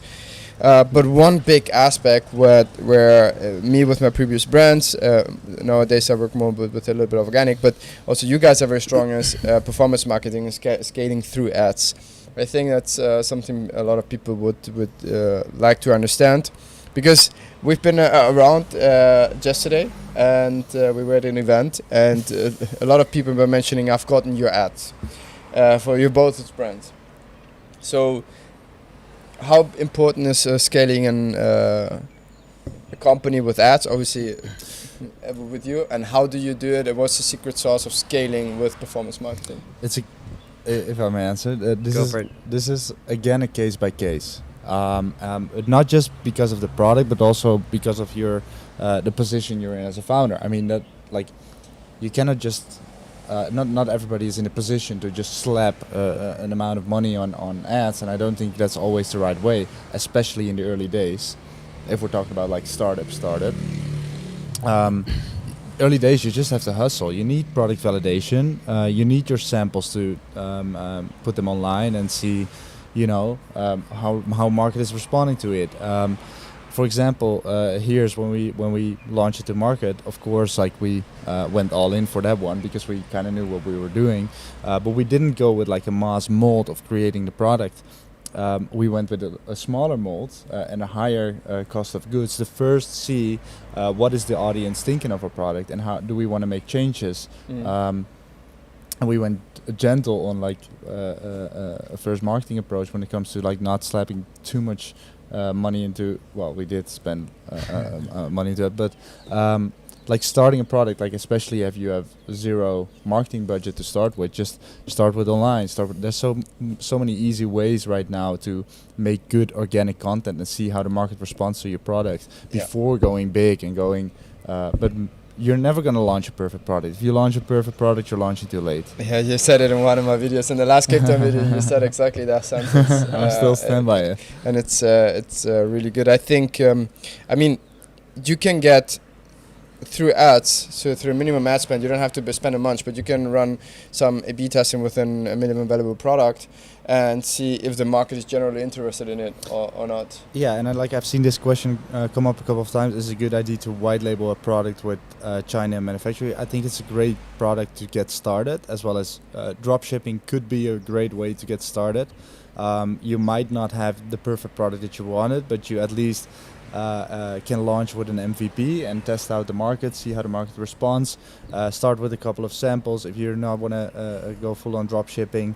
But yes, white labeling a product is a great way to test the market. Launch first, make it better later. And it doesn't have to be perfect. It doesn't have to be perfect. And I think one thing that people underestimate, because I saw one of the comments that said, okay, well, thanks for all this information, but how do we actually do it? Which I totally get. You start from the standpoint how to make from let's go 10 million to 30 million. Break it down to the very basics. Is when we were running our ads 6 years ago, we were testing 5 concepts per month, and we thought that was crazy. Like, we thought that was a lot because we didn't understand the volume of creatives that are necessary to find real winners. And most companies still don't today. They think that, a few, maybe 10 different, maybe 12 different or 15 per week is enough to be able to find creative winners. This is like creatives are pretty much the juice. It's the fuel for your revenue stream. What is a creative for someone that has never done ads? Creative is a piece of content that's distributed through performance marketing channels to people on social media to help them convince them to buy your products on your website. So essentially, it's the ad that they're seeing. It's a piece of content, video or static. So we usually run about 30% static ads, 70% video ads. I think that's the mix for most e-com brands. Static ads are known to be better for retargeting, but can also help in top of funnel. Yeah. And we honestly, like, creative is such a huge part of our business. It's a machine. We have a factory inside of our business that's just constantly pumping out new videos, iterations of videos. How many per day in a company like yours? Right now, I think, especially in the past few months, we're doing like 300 per week. I think we have almost 4,000 ads live right now. Yeah. So it's like probably the most we've ever had live. It might be less now because Black Friday is over, but it's gasoline. Yeah. It's like it literally makes your revenue. It is, and there's so many people out there. People underestimate the amount of people there are. I had back in the days when I had the games company, the first company, I was running hundreds of millions of impressions in the German-speaking market only for one specific product. Yeah. And I was like, how does it work? We have 88 million in Germany, 110 million German-speaking countries. Obviously, I had a high frequency after some time, but you underestimate how many people there are out there that would be potentially interested in your product, and if you run ads, you're capable of targeting them. And you put a lot of value into the creative process and making the creative good. And a few years ago when we all started, media buying was almost an art to create the funnel and understand how to iterate and how to break it down, find winners, etc. And nowadays the creative direction has gotten a lot more important rather than the media buying itself, because the algorithms of the ad libraries, whether it's from Meta, TikTok, and Snapchat and co, they have become so good that you barely have to do all this A/B testing yourself. Yeah. It does it by himself. So it's a lot of the creative process and understand what works and what not through thousands of iterations that you guys are doing in really concepts. Break it down though. Like, don't make it bigger than it is. Break it down into small steps. Look at the different. You can even look at how long people are viewing the videos. You can see what the click-through rate is. There's so many KPIs that you can steer the way that you produce your creatives on. Yeah.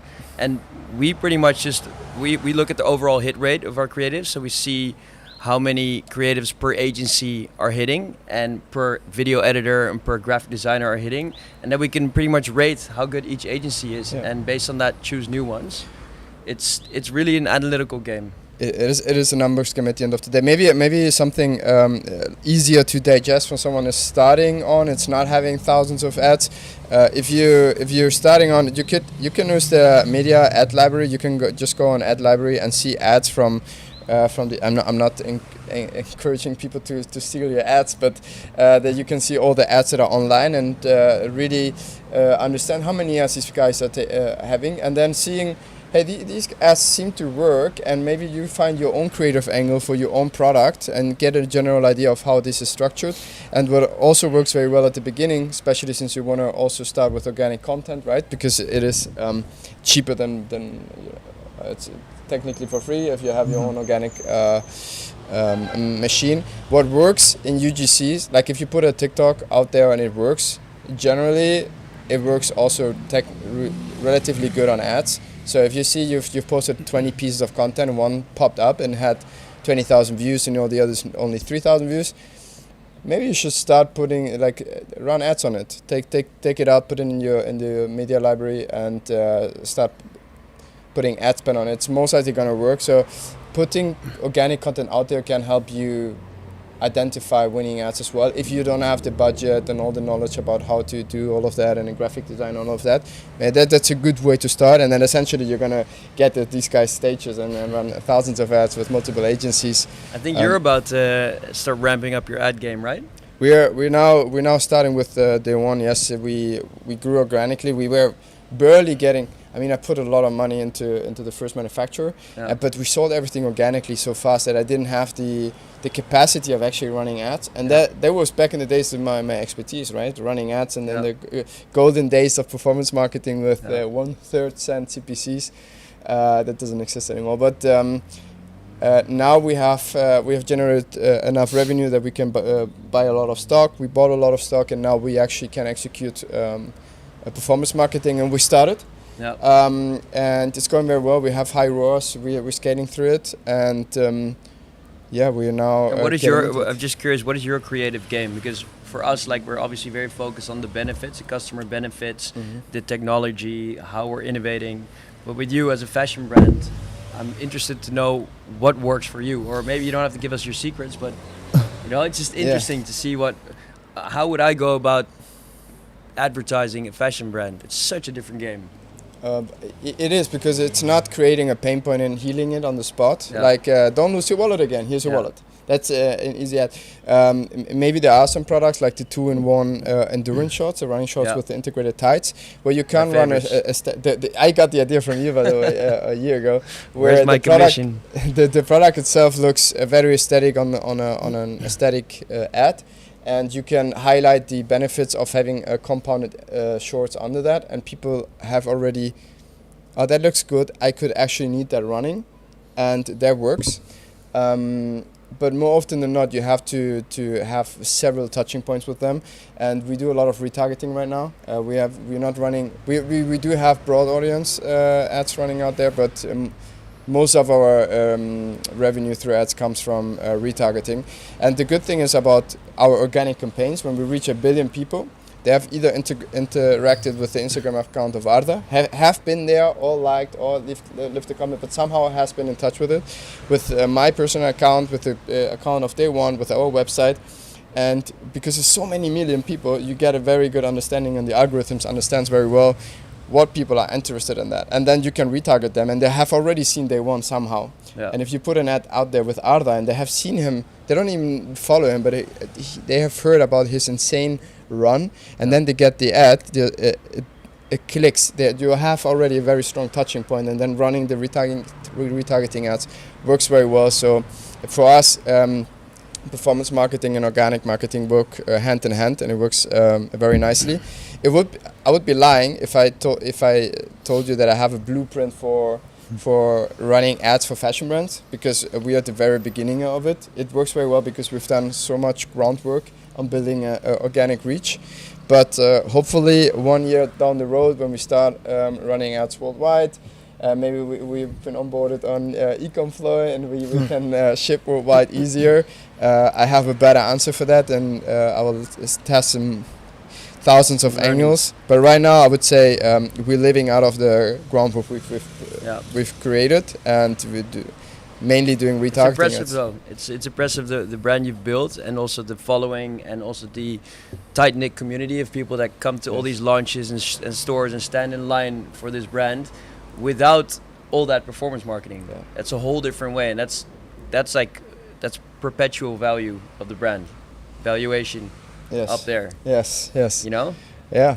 Thank you. Appreciate that a lot. I mean, you guys obviously as well, and I find it interesting because, for instance, your products, the people know it, and the people know it through ad, but yet they have a positive idea about what is Ekster. Oh, I've seen that, and they talk nicely about it. I've seen Dore Rose.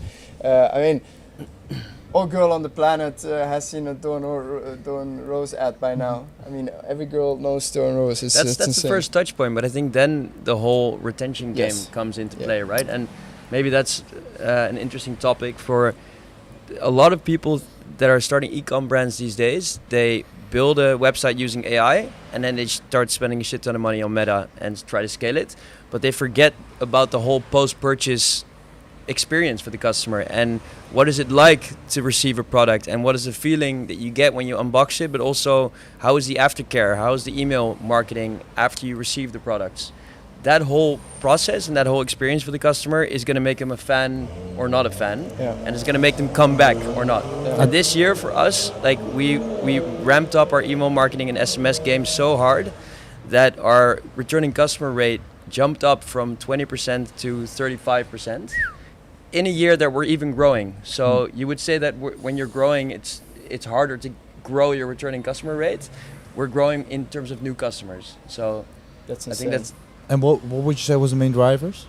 There's a few different things. I think one of them is involving the customers in the process more. So we do monthly surveys to our customers where we ask them about the experience. All the customers about experiences with the products, experiences in general with our communication, and also feedback about upcoming products or feedback about, what would you like to see, to really involve them in the building of the business. May I ask how it looks in execution? Let's say you have a lot more, but let's say you have 100,000 customers. You send out an email to all of these 100,000 customers asking them some questions. So even this we A/B test. So we cut it up into different segments.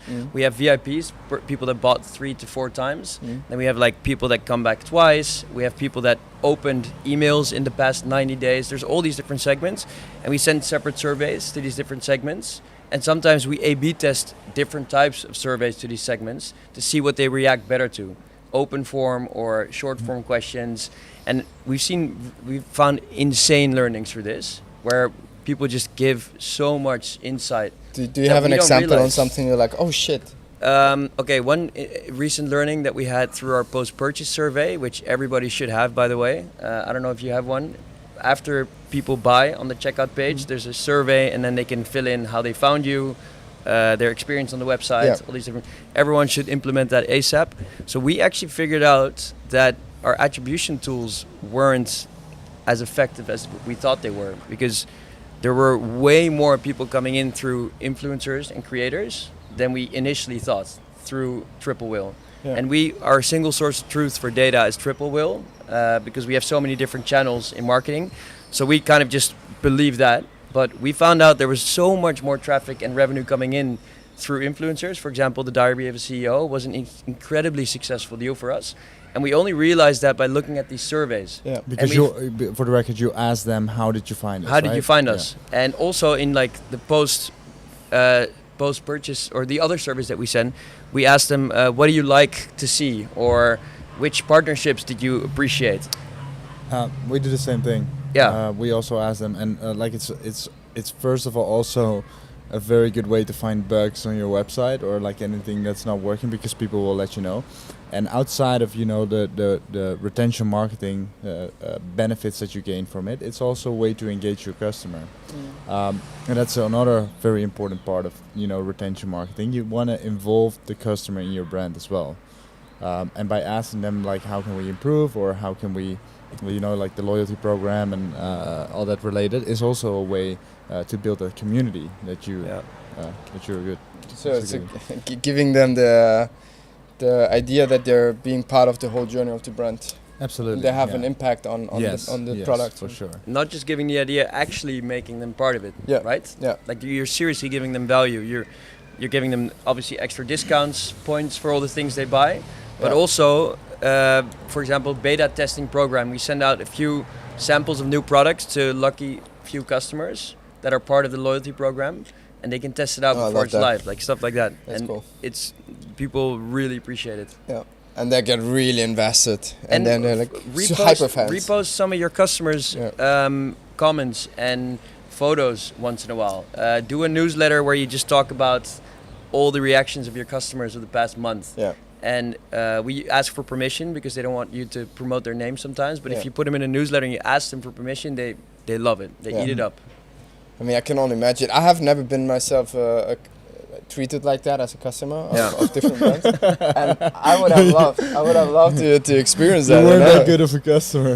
No, I mean, I'm a great econ customer. I buy a lot of shit inside online. One thing you said, post-purchase survey. So after the customer has bought, he says how he got to know you, and you mentioned that your single source of truth is usually Triple Whale. Yeah. Triple Whale is a tool, a third-party tool that you connect to your Shopify account and all your ad accounts, let's say Snapchat, TikTok, Meta, and you also put the cost of goods in, and it can tell you every day how much, what your ROAS are, where your traffic comes from, and it gives you a lot of data and combines essentially data points from many different things, because you would have to look on Shopify, on YouTube, on Google Ads, on TikTok Ads, and then you would have to combine all of that and come to a conclusion, and Triple Whale does that for you. So it's a tool that all of us use it, right? You just use Triple as well? Yeah, absolutely. So just trying to give some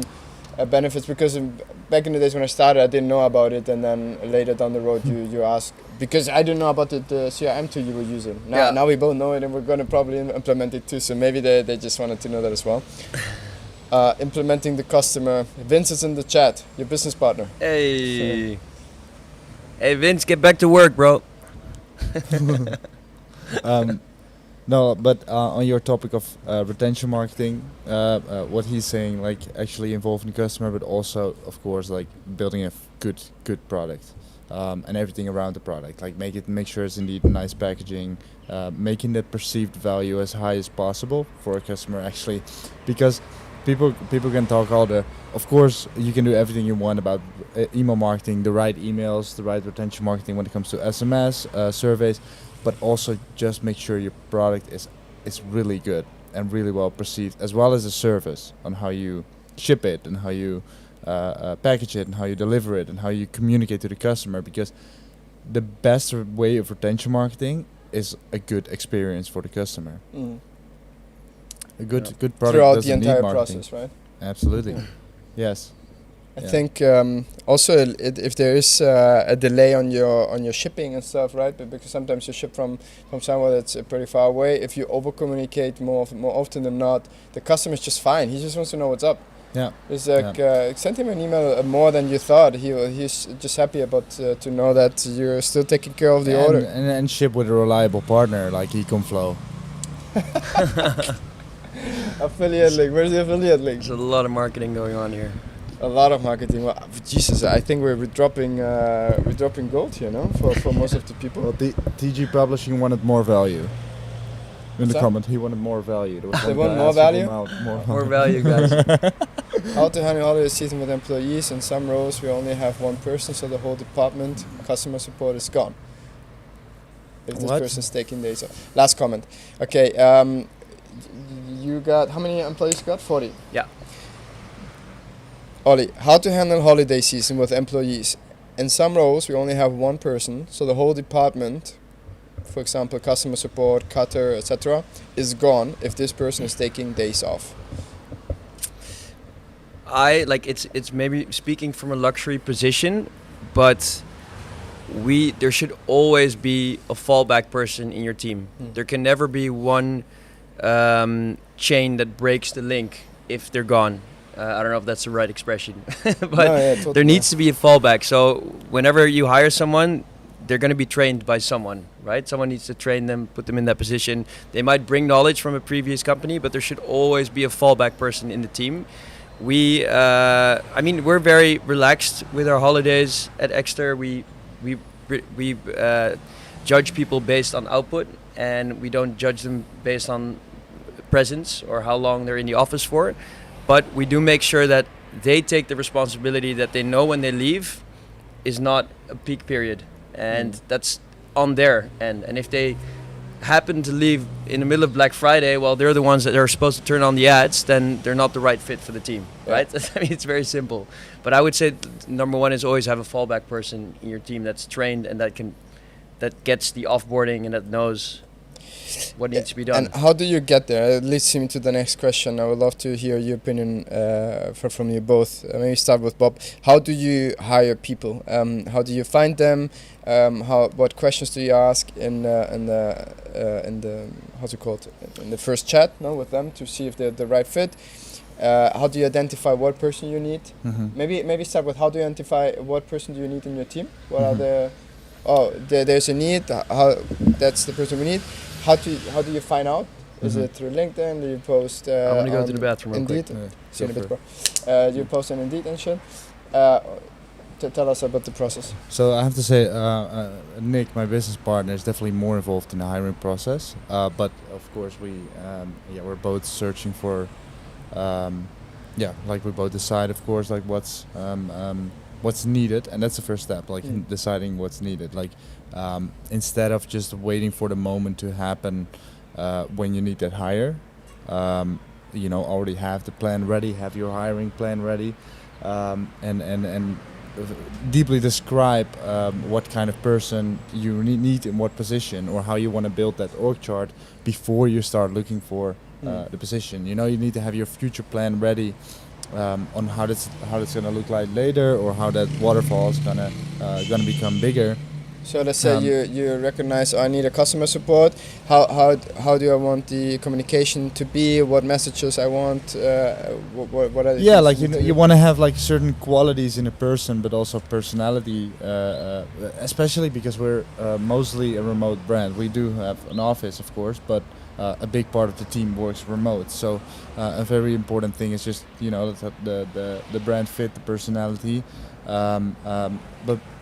Like even in general in hiring, drive is more important than skill, I'd say. Of course, you want to have the experienced positions and the more junior positions in the right in different places in the company. But yeah, proactive hiring, a big one, and understanding really understanding what you're looking for, instead of just going with what comes to you. Because as you mentioned before, like there's a big big benefit of having a personal brand, that people come to you to apply for a job. It's very easy to get caught up in people coming to you and just like getting them into without a plan, getting them into your team, and just hiring because you think that would be a great addition to the team, but without a plan you were nothing. And once you've recognized that, how do you find them?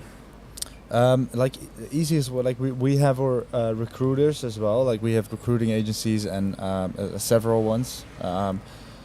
But the easiest way to not go with the high recruiting fees is simply LinkedIn and just searching. That's what Nick still does as well. He continuously searches LinkedIn for great talent for the right positions. Yeah. So let's say, I don't know, brand expert Zed is doing an excellent job in ads or in organic content, and then he looks up who the person is behind, and like pull them from other brands. Yeah. Like how do you go to Ekster, look at their Don't be afraid to poach. I think that's just poach. Yeah. You text them, hey, what's up, great job. Some of the best people are already happy at a different role. Yeah, and like people that are looking are not happy and often not succeeding. The best people are in a great position already. Yeah. Absolutely. Yeah. So find talent that does an excellent job, and then make them a better offer. Yeah. Obviously, like people that get treated well in a company are also not ready to leave. So it's fine. Don't feel sorry. Yeah. I would also say be very meticulous with the whole process of hiring in terms of how many rounds you do, reference checks. We were very just easy in the past about hiring, very quick. We thought, oh cool, like good team fit, or oh they did it for one brand, they can do it for us. Yeah. I think is one of the costliest things in the Netherlands, I would say, with Dutch law, is to make a wrong hire, because like you're hiring them, they have certain months that they stay on the team, then you have to also give them a severance package if you let go of them if they're not the right fit. After this test phase. Yeah. And on top of that, the damage that it does to the team and also your effort that goes into it is just really not worth it. Yeah. So for us, like we're very specific. We do a lot of rounds. We have a lot of touch points within the team. I'd rather have many rounds and maybe even annoyingly many touch points. The person, if they're committed, if they want to join Ekster, then they'll stick through the process. And how does this process look in detail? Let's say first chat. Does he or she talk with you? No, we do the first chat with our head of people, our people manager.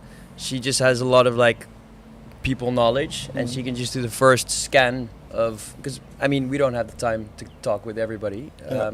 She checks if it's a team fit, then she connects her to the hiring manager within the team, which is the specialist in that area. So let's say we're hiring an agent for partnerships, our head of partnerships will do the first talk. Then we talk with one of the founders to feel kind of the team fit and also just entrepreneurial mindset. So one of the founders, whether it's you or one of your partners, he then has the chat. Yeah, it doesn't have to be one-on-one. Sometimes we do it hand in hand with the people manager or with the hiring manager. And then we do one more person from another department that's involved with that department. So for partnerships, we would have our head of growth, for example, talk to her. Yeah. Because we know that they're going to be working a lot together. So then you've had, 4 calls? Quite extensive, but in my opinion, definitely necessary. Because we've had people that we hired way too quick, and they were just, it was toxic for the team. It was bacteria. Yeah. You don't want that. Yeah, so, yeah. And then reference calls are also great. Like if you can find unbiased references, that's a big one. So let's say you see on LinkedIn that she's been working for company X, Y, Z. We call up the founder. Just call them up, yeah. and see if you can find people that they don't know that you're gonna call with. Yeah. So it's kind of sneaky, but it works. Well, you gotta be. I mean, it goes a little bit against the approach: hire fast, fire faster, right? It also depends a lot on what country you're in, because in many countries it has a long tail to firing someone. Yeah. But yeah, and in the. I'm not about hiring fast, to be honest. Yeah. No. I prefer to hire slow and get the right person. And if you can, stay as lean as possible, for as long as possible. Don't overhire, and only hire if you're convinced it's a return on investment. Yeah, I have one very a question that I really wanted to ask, but before I get there, well, actually, I'm gonna get there. Wait, I lost my point. So you guys mentioned that you, what Bob you did, maybe it applies to you as well, that you work with a lot of remote people.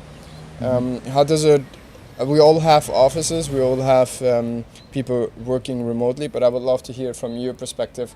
How does it? How do you manage the people? How do you? Because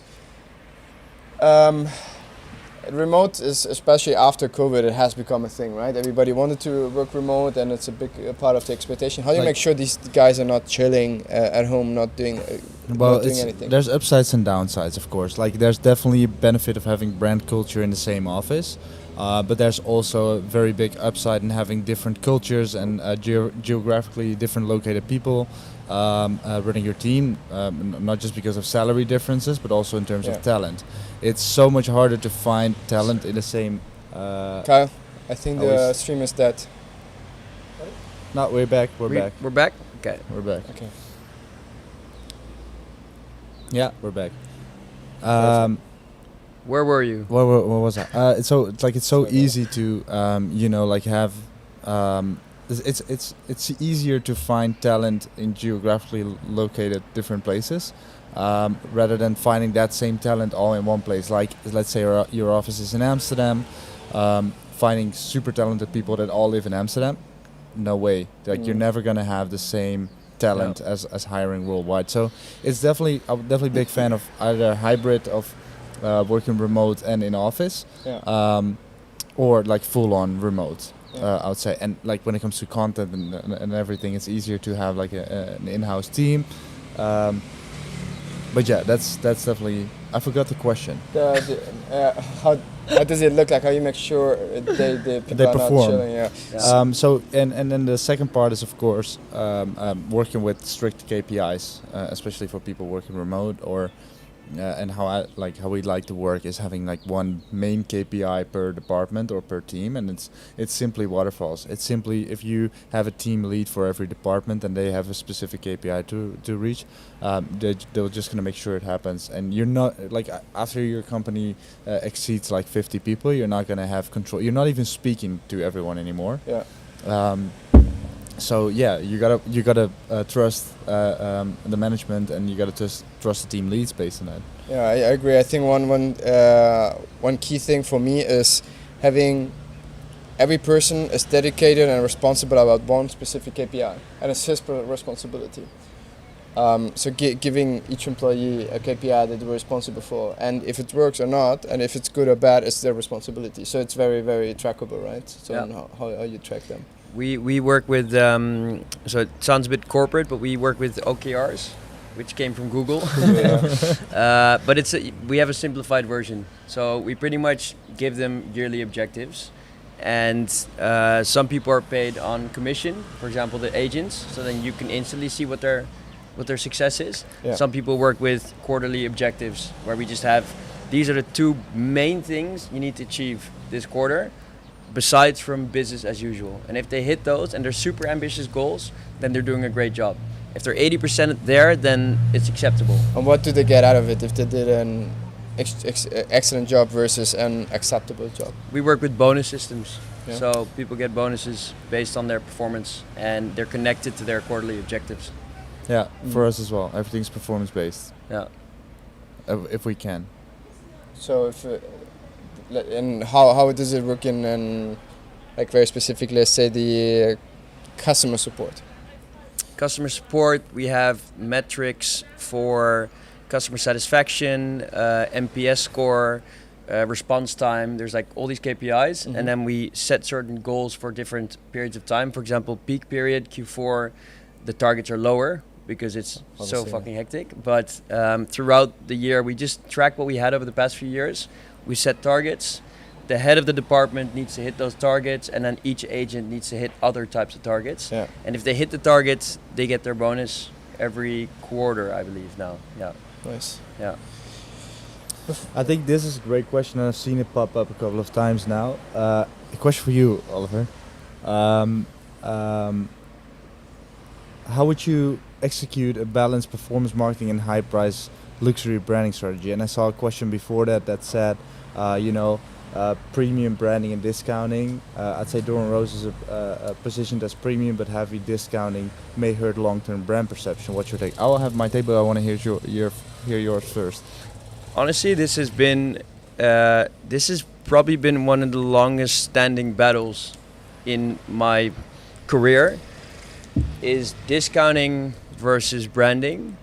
And it's one that still to this day I haven't solved, and I'm still working on it, working hard day and night.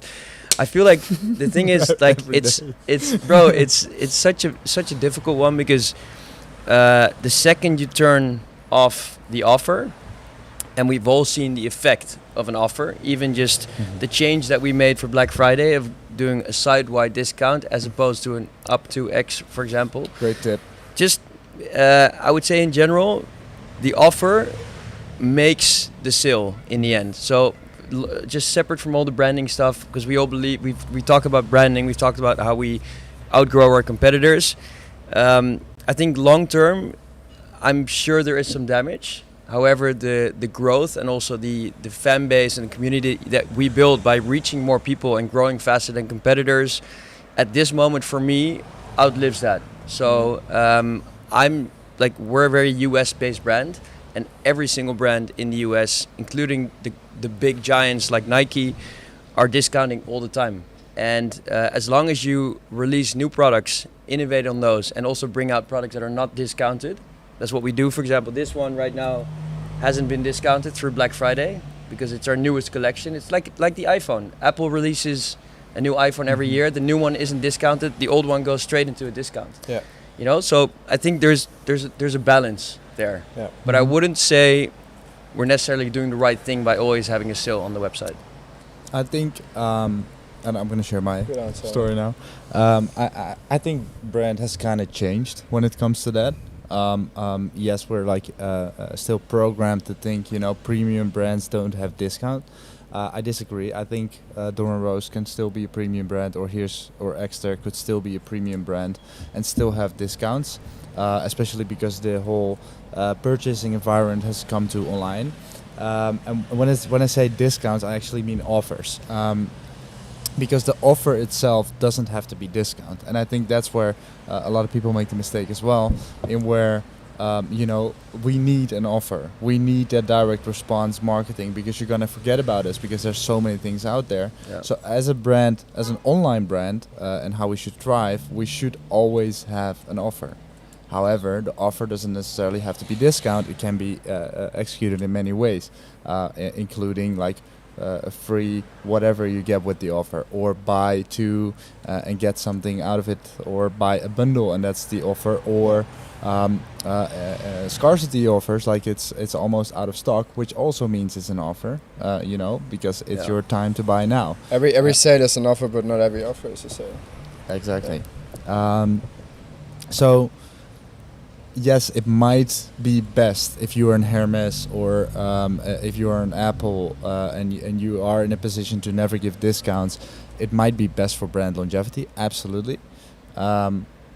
but I don't think it's diminishing what we're doing, and I actually think it's contributing to what we're doing because it helps us grow so fast as brands. At on the way you're doing it, right? If you were to say, for instance, day one would run non-stop ads all the time, and you were 30% here, 40% here, then you would decrease the perceived brand value. But if you do it nicely, and on a Black Week you gotta do it, obviously. Then we're screaming now. But there's nuances. There's nuances to it. So don't drop.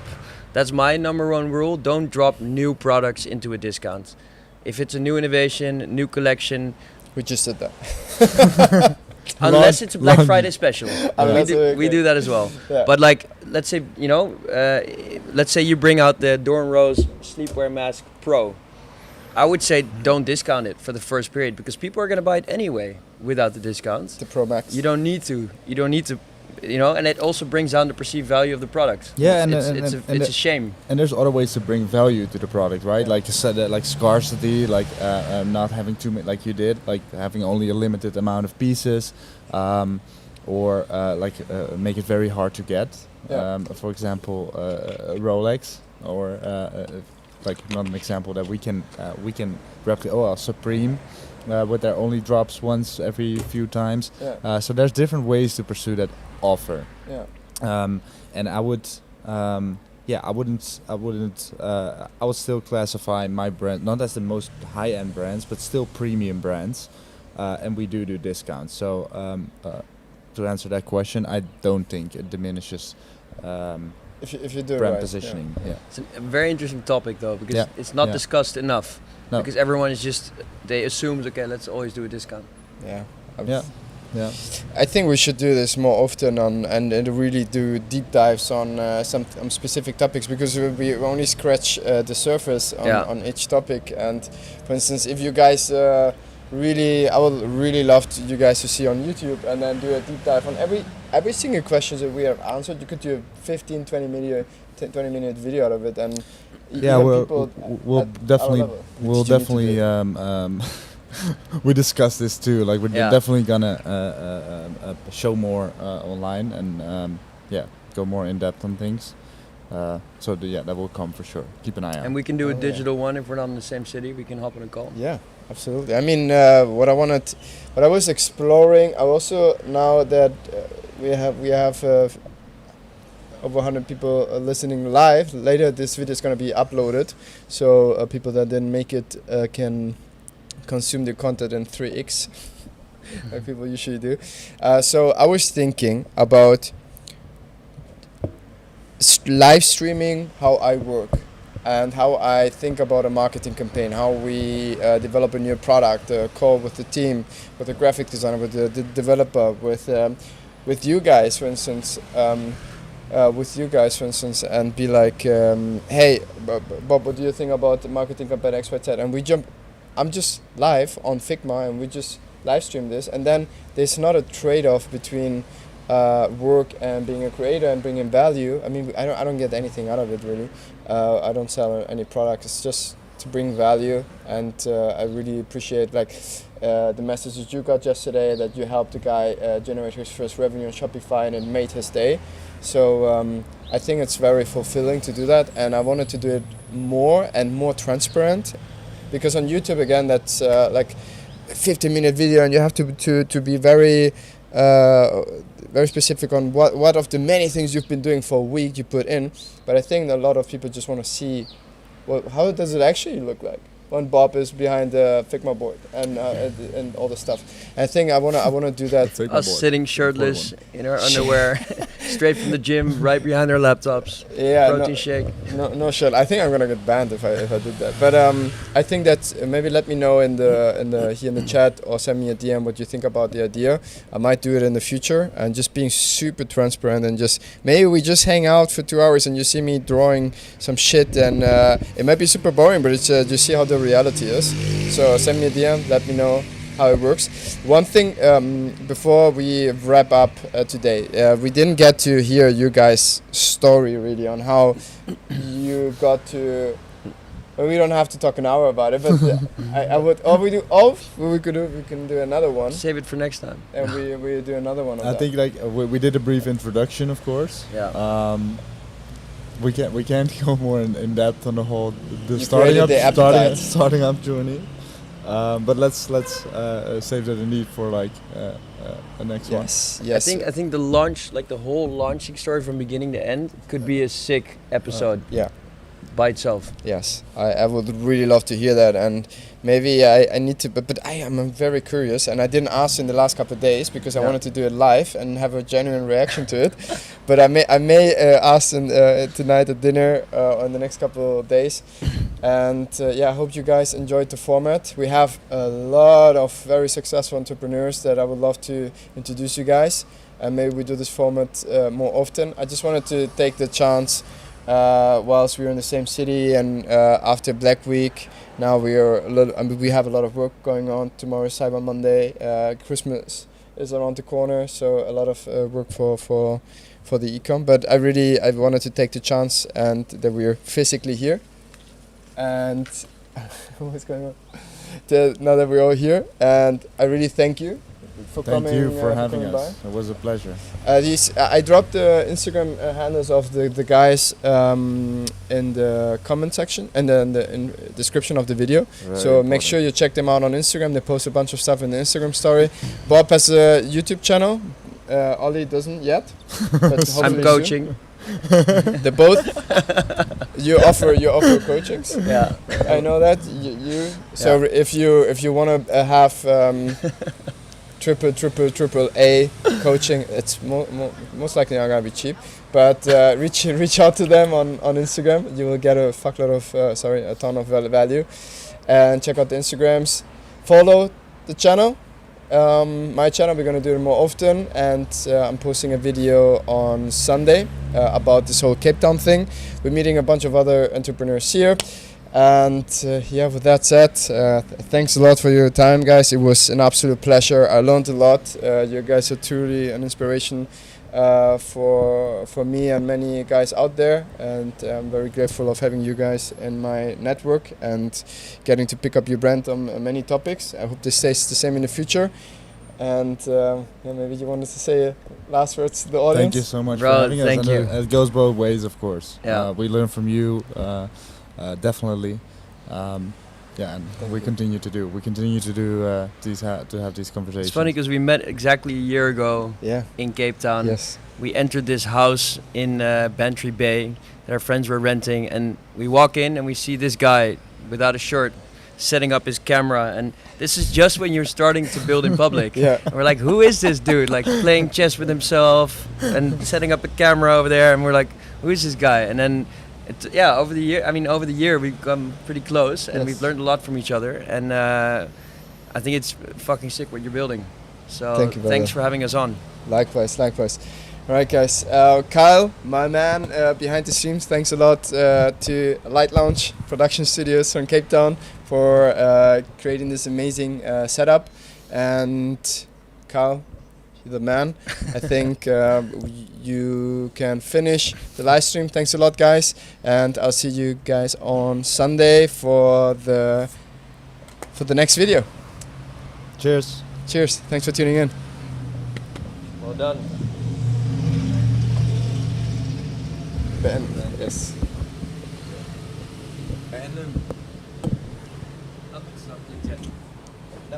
Still streaming.